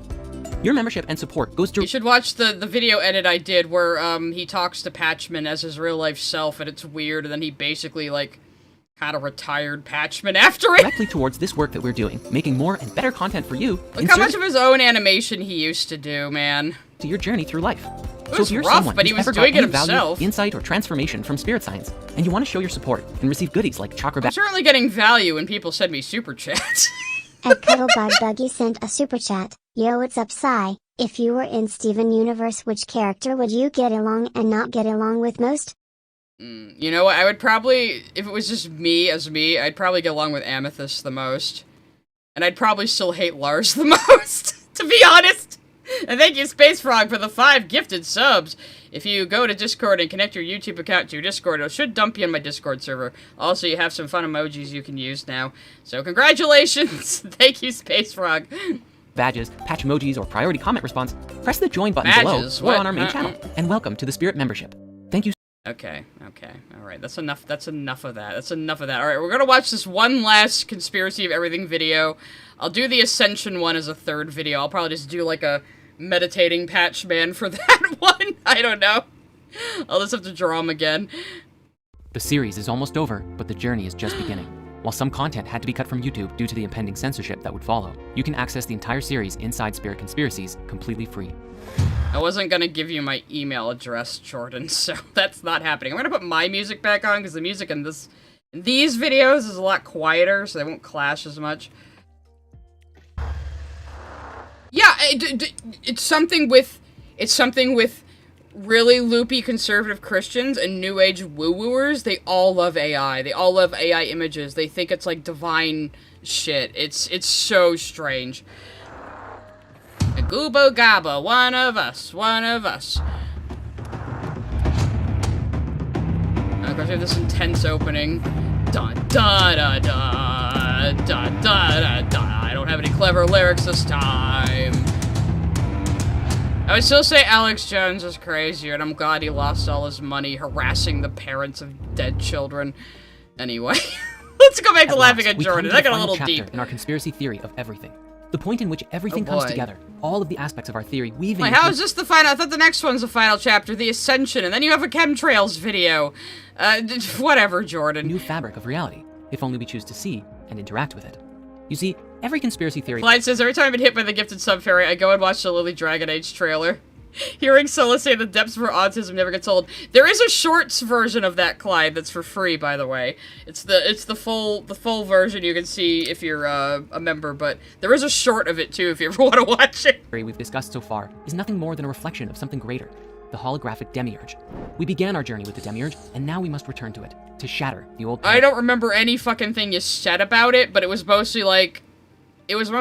reality is a hologram, and that's kind of like the demiurge from Gnosticism, which, if you don't know, according to Gnosticism, there's a god above the god that created the earth and shit, and that's the real god, and we're all little sparks that god created, but the demiurge created the physical world and kind of trapped us in bodies. That's what that is. Paradigm. We must recognize that the demiurge is not just something that is... We're gonna hear paradigm so many fucking times. It's only 17 minutes, so I might put it back down to 1.25. I'll try not to pause Andy too much. Every time I say that, I immediately do it again. We must recognize that the demiurge is not just something that is imposed upon us, this false reality just like the Matrix, but it is a state of consciousness within us. The ancients who spoke of the demiurge did not rail against it physically, for they understood that the powers The ancients? And you're showing like a Japanese guy. The demiurge comes from Gnosticism, you stupid fuck. I guess it depends how you class the Middle East, I guess, but... were not the source of the demiurge. They knew that rebelling against the Roman Empire would have no effect at all, just as today, rebelling against world... You showed, like, you said the ancients showed a Japanese guy and then talked about rebelling against the Roman Empire. Where are you going in history, Jordan? They knew that rebelling against the Roman Empire would have no effect at all, just as today, rebelling... Yeah, I think I watched a video on holographic theory recently, Space Frog. I think I kinda get it. It's like how the atoms and particles that make up reality are a bit like, or what generates the physical reality, kind of. In a way, like pixels on a screen generate an image, you know? But it's obviously way more complex than that. That's just a metaphor for it. That's how I understand it. I'm probably wrong, but... yeah, the free energy shit, we already went through that with fucking Armored Skeptic. Against world governments or the massive corporations will do us no good but stir up karmic trouble for ourselves. No, the true mystic ancients turned their attention inwards to the mysteries within them and strove for the inner revelation of truth, knowledge, and wisdom within them. They followed the wisdom teachings set down before them, from the writings attributed to Thoth to the ministries of Jesus, in order to shatter the illusion. Because everybody in the world followed the writings of Thoth and Jesus, especially the ancients. What do you mean by the ancients? Do you mean BC? Prehistory? Because prehistory, ain't nobody heard of Jesus. Is Jaden Smith a member of Spirit Science? I mean, he talks like them. I could see Jordan River being like, how can mirrors be real if our eyes aren't real? And yes, I said that like Deep Thoughts with the Deep, because it's perfect. That's what Jaden Smith sounds like to me. It just sounds like the Deep in my head. Illusion of separation. In truth, the demiurge is within us, a form of duality consciousness, a place of disconnection from ourselves and nature, inflicting upon us the belief that we are separate from one another and subject to... So it's part of our consciousness, but it's also like a field between us. But it's also like a lie been told to us. Yeah, everyone in BC before Christ worshipped Jesus Christ. Obviously, Space Frog. I mean, come on. Jordan said it. One another. And he's like, the ancients, they all knew about Thoth and fucking Jesus. And it's like, those two things are very far apart in history. And also, all the stuff you know about Thoth comes from, like, white people in the 70s, Jordan.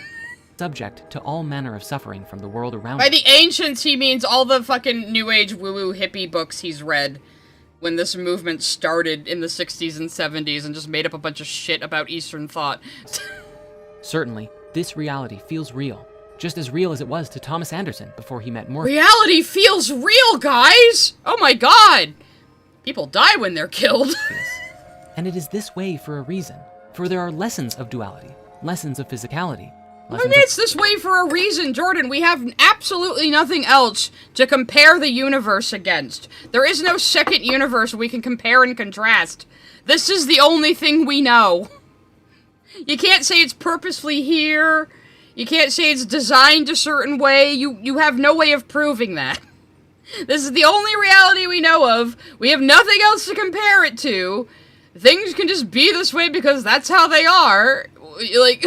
We have absolutely no way of proving things could be a different way. You know? So, what do you mean? And yes, it's frustrating. We can't prove why things are the way they are in reality, because we have nothing else to compare it to. We can't see outside of reality, and if we could see outside of reality, we'd probably go insane. Like some kind of Lovecraft shit. We already go insane just thinking about the world around us as it is. Oh, I'm just melting down and saying way creepier things than Jordan ever has again. I'm sorry. Of love, truth, and authenticity, which we must learn while we are here. This includes stepping outside of the limiting bubble of our own lives and seeing something greater.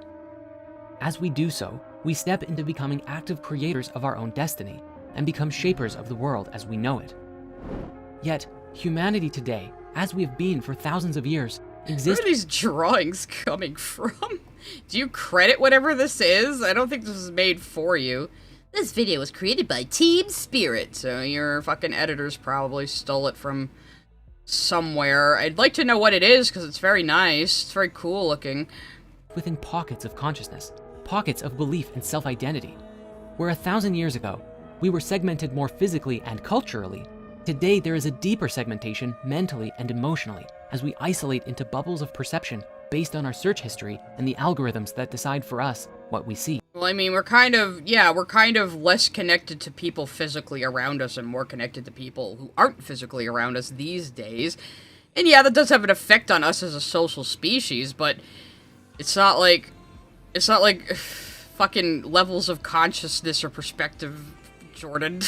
And emotionally. Or perception, rather, into Jordan. Bubbles of perception based on our search history and the algorithms that decide for us what we see, and propel us each down our own paths of least resistance, rather than toward each other and unity. You might call such things paradigms of belief or existence, paradigms in which people— What the fuck is a paradigm, Jordan? Every one of you stupid woo-woo people and self-help gurus all use the word paradigm differently. People live either in minorities or majorities, where individual and communal belief systems shape the actions that people take, leading to natural— Wow, individual and communal belief systems shape the actions that people take. What a deep fucking statement. As if that isn't how the world works. Like, there's more communal, and you know, collectivist countries, and there's more independent countries, and it all shapes how we all think and act in our respective cultures, yes? Paradigm shift, big O! If only. natural outcomes as a result of those beliefs. For example, Christians who identify with Jesus returning soon will live by this belief, and this belief will dictate their actions. But those who believe the earth is flat would behave and communicate differently than if they believed the world was round, often each vehemently attacking the opposing spectrum. Yet, do such things matter when most of us— How is believing the earth is round or the earth is flat a spectrum? That's like a binary, unless there are people out there who think the earth is an oblong of some kind. You just keep using words you don't understand, Jordan. Spectrum just sounds cool and sciencey and mystic, but you're not using it correctly. attacking the opposing spectrum. Yet, do such things matter when most of us spend our days entrenched in suffering, often taking it out on one another in silent, subconscious ways? If the end goal is Are we unity, subconsciously attacking each other now? free of this duality consciousness, how do we get there? Especially when conspiracy theories of the Great Reset and the implementation of a one-world government are so pervading? Is it true? Okay, I don't think you said you thought Great Reset meant one world government before in the last video, but now you do. Okay. Really possible to bring everyone together? Yeah, obviously the Earth is a pyramid, you're right, Space Frog. The 3 sides of the Earth, everyone knows that. Truth, love, and authenticity. Or is at least part of humanity doomed to mental enslavement? Avery Shy Person thinks that the Earth is shaped like a dinosaur chicken nugget. Kill the unbeliever! Kill the heretic! Forever. As we've explored Chickens aren't real! So far in great detail, it seems as though mental and emotional manipulation is a factor that we must watch out for. But there are a great many people who are asleep to this idea at all. They struggle through the yeah, I wonder why people are asleep to these stupid ideas of yours. People who are asleep to this idea at all. Ugh. They struggle through the day-to-day, but due to their own connections in life, fail to look for anything more. When doctors tell them that medication is the best and only way to treat their symptoms, they take it without asking any questions, and that's the Hey, Jordan, considering what happened to me when I did try to wean myself off of citalopram, I do need medication for my psychiatric issues. Yes, I do. I actually asked my doctor if I could raise the dosage after I tried doing that, foolishly. That was very dumb of me. I did get my doctor's permission before I tried, though. I didn't just go off at cold turkey like an idiot. It was still a very stupid thing of me to do, though. Because I was buying into this kind of talk, like, oh, maybe you shouldn't rely on SSRIs all the time, and it's making you a zombie. And I thought, well, I've been on this medication for a long time. Maybe I should try weaning off of it and seeing how I feel. And I started doing that, and it's like, oh my god, I forgot what a fucking massive depressive melancholic I was. Oh shit. I need to get back on this immediately. So, yeah, that was, So telling people that shit, can actually harm them, Jordan. Some people do need medication to balance the things wrong with the chemicals in their brain. It's just a physical problem. I know you think our bodies aren't real, and the universe isn't real, and the Earth isn't real, and it's probably hollow and full of lizard people, but some people do need chemical correction, in their brain. It's just, yeah. It's just something some people need. And it's nothing to be ashamed of. And making people feel like they're inadequate or they're spiritually lacking because of it is kind of shitty. Oh, look, it's one of those things that doesn't exist. That's right, you get out of here, chicken. Shun the unbelievers. Anyway, that was a very interesting end to my rant about how, yeah, some people do need medications to balance their fucking brain, because they would have been like a screeching bedlamite in another life without it, you know? Take it without asking any questions, and that's the end of the story. When the media tells them to be afraid of the pandemic, they comply, and fear reigns supreme. With this existing paradigm and so many entrenched in it, do we have any hope of truly liberating ourselves in mass? More to the point, are we truly ready for such a change? In 2020, humanity collectively learned a lesson about the nature of quarantine, separating and isolating ourselves from each other for long periods of time. However, the lessons of quarantine go deeper than our physical— I mean, it didn't affect me too much. I'm kind of a recluse as it is. And I was a necessary worker too, so didn't really change my life that much. It was stressful even for me too. After a while, I started getting cabin fever as well, though. It was, lives. yeah. For we also saw and learned about the layers of quarantine within ourselves, between our egos and our souls, and explored just how much ability we give ourselves to ask questions and go deeper, or just accept things at a surface level. This is the reason we're discussing paradigms, because there are many paradigms out there. Paradigms! A word you have not— Oh my god. I thought that was part of his video. It was so loud. Anyway. Yeah, that's one of the new ones. I haven't turned down the volume on a lot of the new viewer attack stuff, so that was a dinosaur.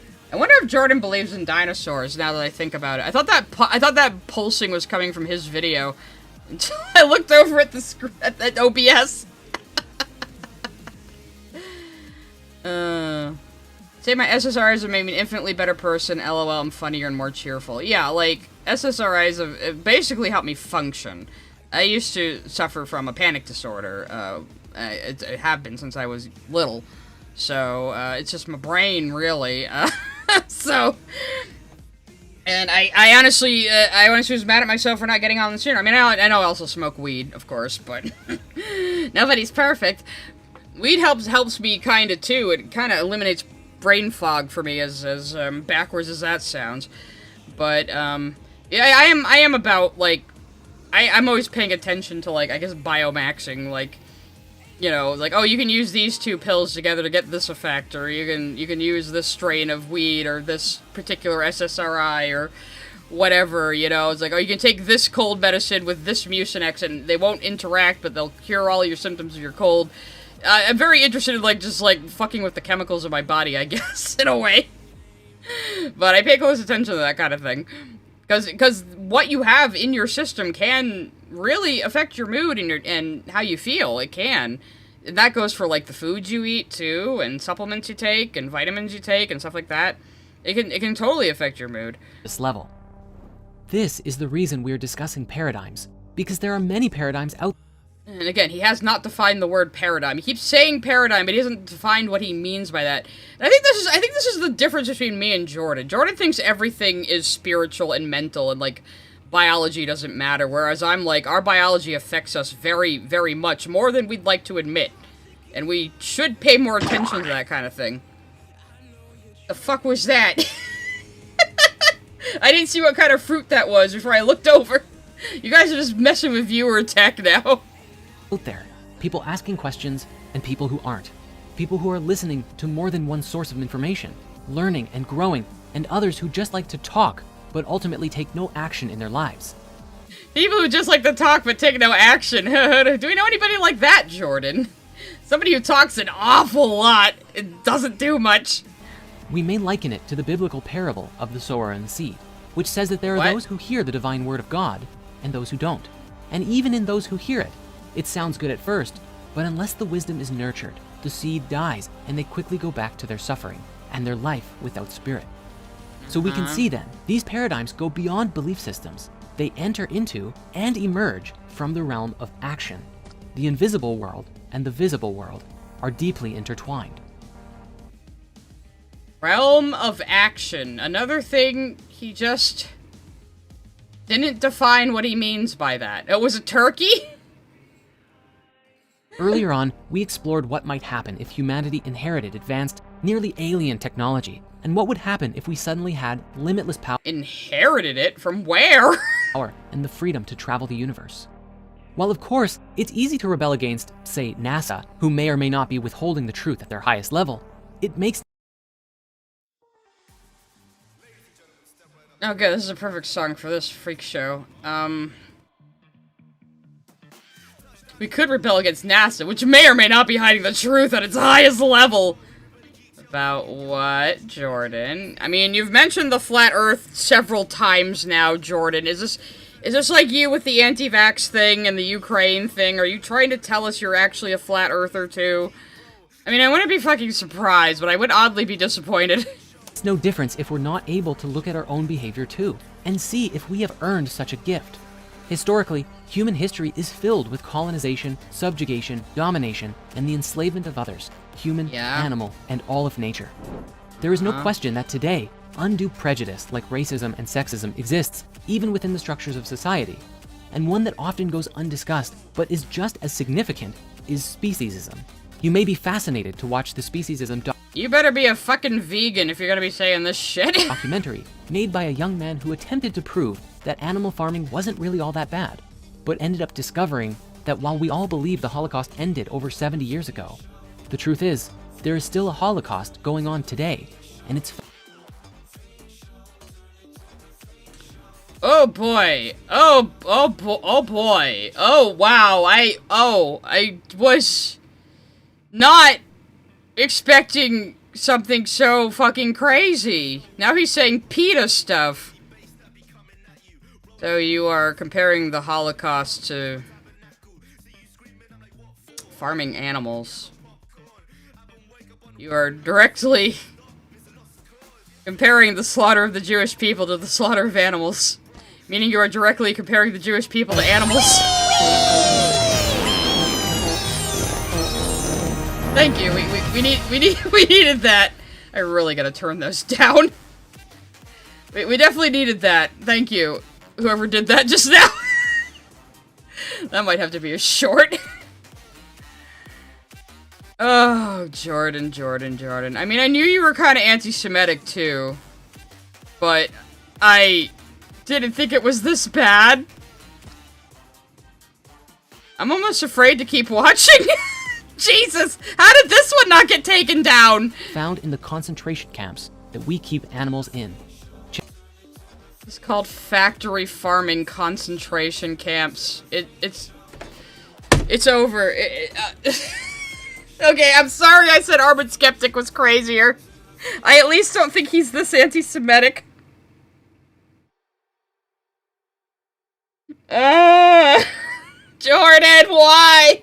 Jordan, I like innocently laughing at you. You can't make me find you reprehensible like this. Stop it. I mean, I'm still gonna react to him, but I definitely have way less affection for him now. I mean, yes, factory farming is awful. You can make that argument that it's also kind of unnecessary and that we overproduce. You could talk about all of that without comparing it to the fucking Holocaust. That is factory farming of chickens on screen right there. Factory farming is brutal, but at the same time, this is the argument I always make against vegans. Do you see what animals do to each other in the wild? What we do is actually a little more humane, to be honest. Even if it's not very palatable to us. Like, if we could eventually grow synthetic meat that was never alive, we could stop all this, sure, but we are an omnivorous species, and cooking meat is probably what made us what we are. So, it's a complicated situation, but yes, he is comparing factory farming to the fucking Holocaust. I don't know where this is coming from. I've never seen him say vegan stuff before. Is there any super chats I have in the wings? Let's, no. Oh, okay, good. Cuddlebug Dougie sent a super chat. Also, this feels like if you told Guy to make a war-related PBS show. I mean, maybe his Team Spirit editors are AI. I wouldn't be surprised. At ActionFan19 sent a super chat. Jordan, leave me out of your nonsensicalness. I don't know what that was a reference to way back when, but, probably the Ukraine part. Now we're here. Now we're here with Jordan saying batshit insane PETA shit. I also love chickens. I'm probably gonna eat some after this. Chickens, cows, pigs, even fish. All of them are subjugated, even against their fish! will, dominated, terrorized, and killed in mass in order to feed them. Again, do you think animals are not terrorized when, like, a lioness is chasing them down to pin them to the ground and start ripping into their belly with her teeth while they're still alive? I mean... Our growing, consumption-focused population.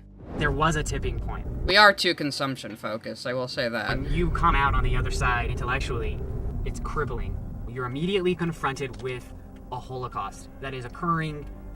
Okay, you just said it because this idiot said it. Please do not compare factory fucking farming to the Holocaust. Why are you so stupid? You're either stupid or you're anti-Semitic. Those are your two choices. Everywhere, at all times. And everybody you know, your loved ones and people you hate, everywhere, they're all participating in it. It's a laughable subject when you bring I am gonna participate in eating chicken tendies after this just to piss Have you you off. ever had a dream that you could do anything? This is why I keep Twitch around, guys. This kind of bullshit right here. friends and family when they think it's cute that you've decided. I am gonna have to go in and turn all those why can't I just have an automatic volume? Like, I have to go deselect the ones I don't want when they add new ones, too. You know, that you've taken your, you've decided to take an interest in the animal issue. And how... I don't know, I get that every shy person. My brother's been a vegan for like 20 years. Not vegan, he's been a vegetarian for like 20 years. Not for any animal rights reason or anything. He started it as like discipline and nutrition, and he's just been a vegetarian. Meanwhile, I'm the opposite. I have to have at least a little bit of meat every day. How in the world do you not see your life that you've lived up until that point when you've woken up and as inexcusable? Of course, the moment this conversation emerges, watch as some people with certain paradigms of belief will instantly rail against it, for it is assumed immediately that this message is simply some sort of political or pretentious advocation for veganism. No, I think it's anti-Semitic, actually, Jordan. So it's a secret third thing. And while for this reason many turn to veganism, ask any Native American only a few hundred years ago who rode across the plains in groups hunting buffalo, and you will find that there are natural ways of hunting that encourage freedom for ourselves and complete respect for nature. Didn't they almost wipe out the buffalo? In the paradigm of those native people, they were a part of the spirit of the land as much as the animals were. They shared noble savagery, of course. All the Native Americans lived at harmony with nature, and they were totally perfect and had no problems. And they totally never, ever, ever went to war against each other. They were just that peaceful and good, and we should be more like them, except not, though. Space with nature, and as such, their paradigm of belief guided their actions into ways of being that were natural, sacred, and pure. Even with the technology of their time, they understood better their impact on the world around them with more clarity than many can in this later era today. At the time of this video's creation, modern animal farming is responsible for a tremendous... The thing we say about the Native Americans, like, oh, they used every part of the animal, they were so wise, but, like, they regularly do that in Asia, too. We just balk at the idea of eating fish head stew or duck liver, you know? At the time of this video's creation, modern animal farming is responsible for a tremendous body of disease and suffering, and the beliefs at the heart of the industry are that humans have the right to subjugate other species because we're bigger, smarter, and more capable. I mean, that's what every species does, Jordan. Life has to consume life to continue living to replicate itself. That's just how reality is structured, and again, we have no other reality to compare ours against. So we can't say what is supposed to be or not objectively. These beliefs are so deeply rooted in the collective unconscious that to shift these ideas in mass, it may take... Eating meat? Which we're omnivorous sapiens? So, yes. Or simians, rather. I think we're sapiens, too, actually. But yeah, we're omnivorous fucking apes. Jordan. Of course, we have an instinct to eat meat. Conscious that to shift these ideas in mass, it may take... In fact, I would even say we're obligate omnivores. We need both. We need both plants and meat, I feel like. At least I feel like that personally. I mean, some people can go all meat, some people can go all veggies, but I don't think everybody can. Something big to uproot the paradigm. Even if we take a more biblical approach and observe that in Genesis, God gave humans dominion over the earth and its inhabitants, are we not still responsible? See, he's just a to Christian govern this now, world I with told grace, you! Respect and honor? We are the earth's keepers, not captors. But times have changed, and the technology of but a few hundred years ago has been quickly replaced by Yeah, I'm sure you're thinking about all this when you order all your, like, Temu tapestries to make yourself look like a fucking guru in your goddamn apartment. far superior tech. And what would happen if... Do you drive a car, Jordan? Do you wear clothes made in Bangladesh? Do you make your own clothes? Do you make your own, like, shoes not out of leather? I mean, come on. I did say omnivorous, didn't I? Tomorrow, we suddenly gained access to the Or omnivorous. I'm probably pronouncing it weird. power that we discussed. Limitless energy, free to travel the universe as we desired. With the existing paradigm of collective... Yeah, he's just a fucking Christian with, like, I went to a Pilates class, coat of paint over him. consciousness, it may turn out the exact... Garbo says, I bet this fucker door dashes, you know? He's probably like, namaste for the meal as he gets his DoorDash order from Arby's or something. same way as any Iron Man movie, or Avengers, or superhero film. What Oh boy, superhero films or documentaries! You know, it's just like, it's the only, like, fucking... only references he ever makes is the New Age woo-woo books in Hollywood. happens when the villain gets the arc reactor, or the Infinity Stones? It's nearly the same thing that misguided humans have done to each other and animals for millennia. What? They take what they want and care not. Eating animals is kind of like Thanos getting all the Infinity Stones, guys. What? of the consequences. And what would What? stop humanity from doing the same today? If our deep-rooted species... What would stop humanity from being the dominant species on the Earth? Nothing, because we still are. What do you mean? ...is not addressed, then what happens when humanity encounters an alien species we've never before seen? Unless they are supreme... Very unlikely to happen, and even if we did meet an alien species, how would we be able to communicate? Would we even recognize an alien species if we saw it? What if we met a species that was made entirely of gas that communicates in a way we can't detect? We wouldn't even know they're alive. And they might not even recognize us as intelligent life either. Advanced Fermi and paradox, can destroy us bitches. with a flick of a wrist, but choose not That's fucking, that wasn't an alien, that was like a mutation, wasn't it? to, which would be very humbling. Not What's splice. to stop us from imposing our will upon them? In some ways, this question is a real representation. Well, yeah, if an alien came to Earth, we would definitely, like, be communicating with it through our own perspective. Yes, that's normal and expected. What? Of our world today. The pace at which technology has advanced and changed our lives may have outpaced our ability to evolve the wisdom appropriate for such power. Teenage girls' mental health is at an all-time low thanks to the We can't get to the highest level of consciousness because teenage girls are depressed, guys. our ability to evolve the wisdom appropriate for such power. Evolve the wisdom. Evolve the wisdom. Like, do you think we just get ideas from the ether of the universe and we've evolved this trait as a species? That's not how anything fucking works. We pass on knowledge in very normal ways. There's no such thing as, like, ancestral memory and shit. I bet he does believe in that. Teenage girls' mental health is at an all-time low thanks to the glamification and addictive aspects of social media. Any resource-hungry... I think it's more than just social media. It's also, like, these current generations of men being more sexist than ever is also a big problem there, Jordan. But I guess you're not as in tune with your female energy to pick up on that. company who can manage it, monitors and invades our privacy.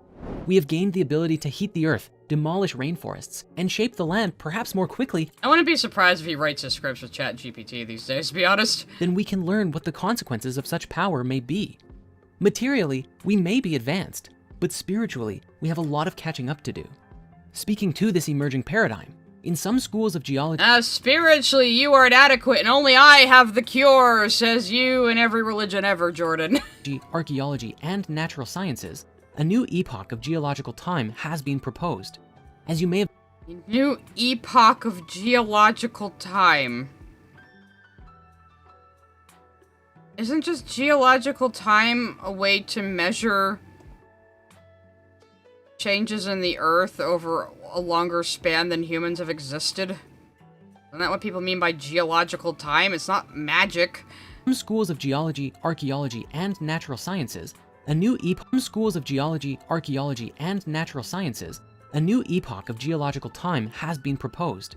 As you may have seen in the Sumerian epic, the Pleistocene was followed by the Holocene, beginning around 11,650 years ago before today, which is You think the Sumerians were writing scientific fucking papers on geology? Bro, the current period we are in now. However, increasing numbers of voices have Well, argued at least he doesn't believe in a young Earth. We can at least give him that, I suppose. that humanity's impact on the environment and our ability to alter the ecosystem of our world calls for us to be in a new epoch. This is known as the Anthropocene debate and argues that the natural Yeah, let me look up what the actual definition of the word epoch is, because I'm not entirely sure.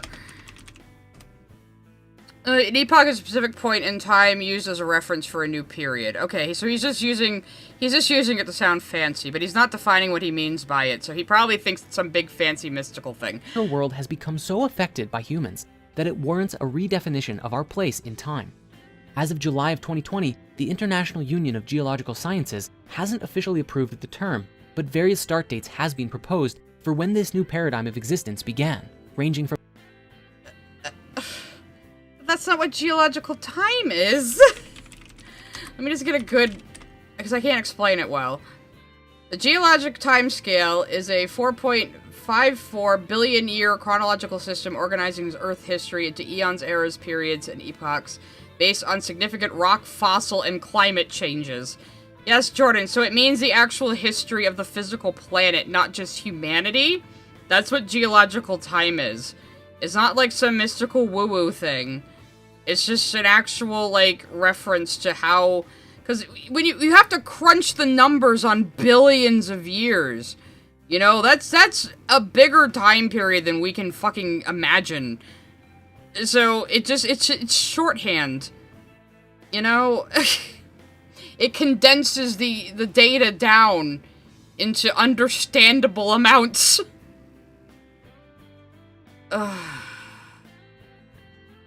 Desark says, it's predicted geologic period where future being millions of years from now would be able to tell human activity affected rock formation, like how human-driven global warming will affect erosion. Okay, so that would be a new epoch of geological time, how humans have affected the actual geology of the Earth. So that's all that means. They just start measuring a new period of geological time, which is just the changes in the structure of the planet over billions of years. That's all. That's all that is. He's making it out like it's some mystical thing. Like we're entering the age of Aquarius and everyone will awaken to their spiritual higher consciousness and bullshit like that. Like, he's just using these things to sound fancy and smart to people who don't know what they are. From the beginning of the agricultural revolution all the way to 1945, when the fallout from the first atomic bomb altered the environment on a massive scale. Even Dr. Stephen Greer describes that many of the extraterrestrial species Even Dr. Stephen Greer? Who is he? Did you introduce him in this video? Because I don't remember if you did. Concerned with violence at all, but rather are genuinely concerned with our attachment to violence as a species. It's not hard to envision this We're talking about violence again? What? future where humanity has spread itself throughout the galaxy, just like in Star Wars, subjugating and controlling populations, trade, resources. Excuse me, Jordan. Star Wars took place a long time ago in a galaxy far, far away. So, no. It's not like Star Wars. And whole worlds all in the pursuit of profit, where Emperor Palpatine represents The the pursuit of profit? Was that even the plot of the OG trilogy? I know you had that whole Trade Federation thing in the fucking prequels, but was that, like, really the point in the OG trilogy? I don't think it was. I think they were just an evil empire that just ruled everything. darkest, vile, and most greedy parts of that which is within us, and where Luke and the Jedi, then, are a reflection of our hopes, purity, and dreams in our hearts. But is this a- No, it's just a fucking force is like a yin and yang. Both sides need to exist all the time in balance. You're not even getting Star Wars correct. Also, where the fuck is this? What are these outfits? Is this from a movie? It's probably from a movie. reality that we want to create? Is this Aeon Flux? One where we spread throughout the galaxy, subjugating those No. who are less What is further along this? on their evolutionary path? I'm more curious what this fucking movie is, to be honest. Perhaps the ultimate conspiracy, then, You didn't credit it on screen, I don't think. for this great conspiracy theory of everything, is this question. Could it be possible that all of the subjugation that we have today, the theories of human mental and emotional enslavement, while awful and terrible, is a necessary evil in order to Is his scripts more incomprehensible than Anthony Gramullia's? What do we think, guys? collectively teach humanity of who we truly are and prevent us from leaving this world until we can do so responsibly? It's a strange thought, flipping the conspiracies on their head, where the Illuminati, whoever they are, could, at the highest level, higher still than the elite with their pedophile rings, which are still a part of the Matrix, of course. I was about to say, well, Jordan, I guess the pedophile rings were proven to be true. And then he said the pedophile rings were part of the Matrix. Do they hook the rings together to make the net that is the Matrix, Jordan? Oh, this is a very awkward, awkwardly worded sentence.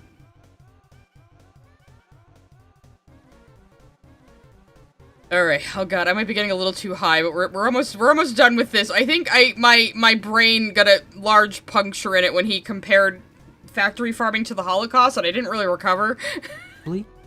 It's a strange thought, flipping the conspiracies on their head, where the Illuminati, whoever they are, could, at the highest level, higher still than the elite with their pedophile rings, which are still a part of the Matrix, of course, be simply watching people experiencing their own darkness, making sure He doesn't mean the Matrix the movie, he means the Matrix, which is the fake reality simulated around us by someone or the something. Illuminati, Demiurge. whoever they are, could, Whoever at the they highest are. level, higher still than the elite with their pedophile rings, which are still a part of the Matrix, of course, be simply watching people experiencing their own darkness, making sure that we do not gain access to wield power we are not ready for. After all, the word Could the Illuminati be what's stopping me from having psychic powers? More in the finale, I guess. Illuminati essentially means enlightened ones. But then again, even this is just another paradigm of belief. And in this game of life, you choose your own paradigm. You didn't even define what paradigms of belief are in this statement of yours, so I have no idea what you're saying. We're not suggesting this is true either way, but it is something to be mindful of, as there are a great many paradoxes in existence, and we must be free to explore all of them where they lead us. And here at last, This is the first time you've brought up paradoxes. Did you mean to say paradigm? Are you just reading what ChatGPT gave you phonetically or something? we come to the heart of our conspiracy theory of everything. And this states that alongside technological progress to give us our material wealth, we must develop spiritual technology within our own bodies, which will aid us in navigating our ever-changing physical world. Spiritual technology within our own body, so I should get a brain chip. What do you... I don't think he knows what technology means either. Then may we truly ever advance to the next stage.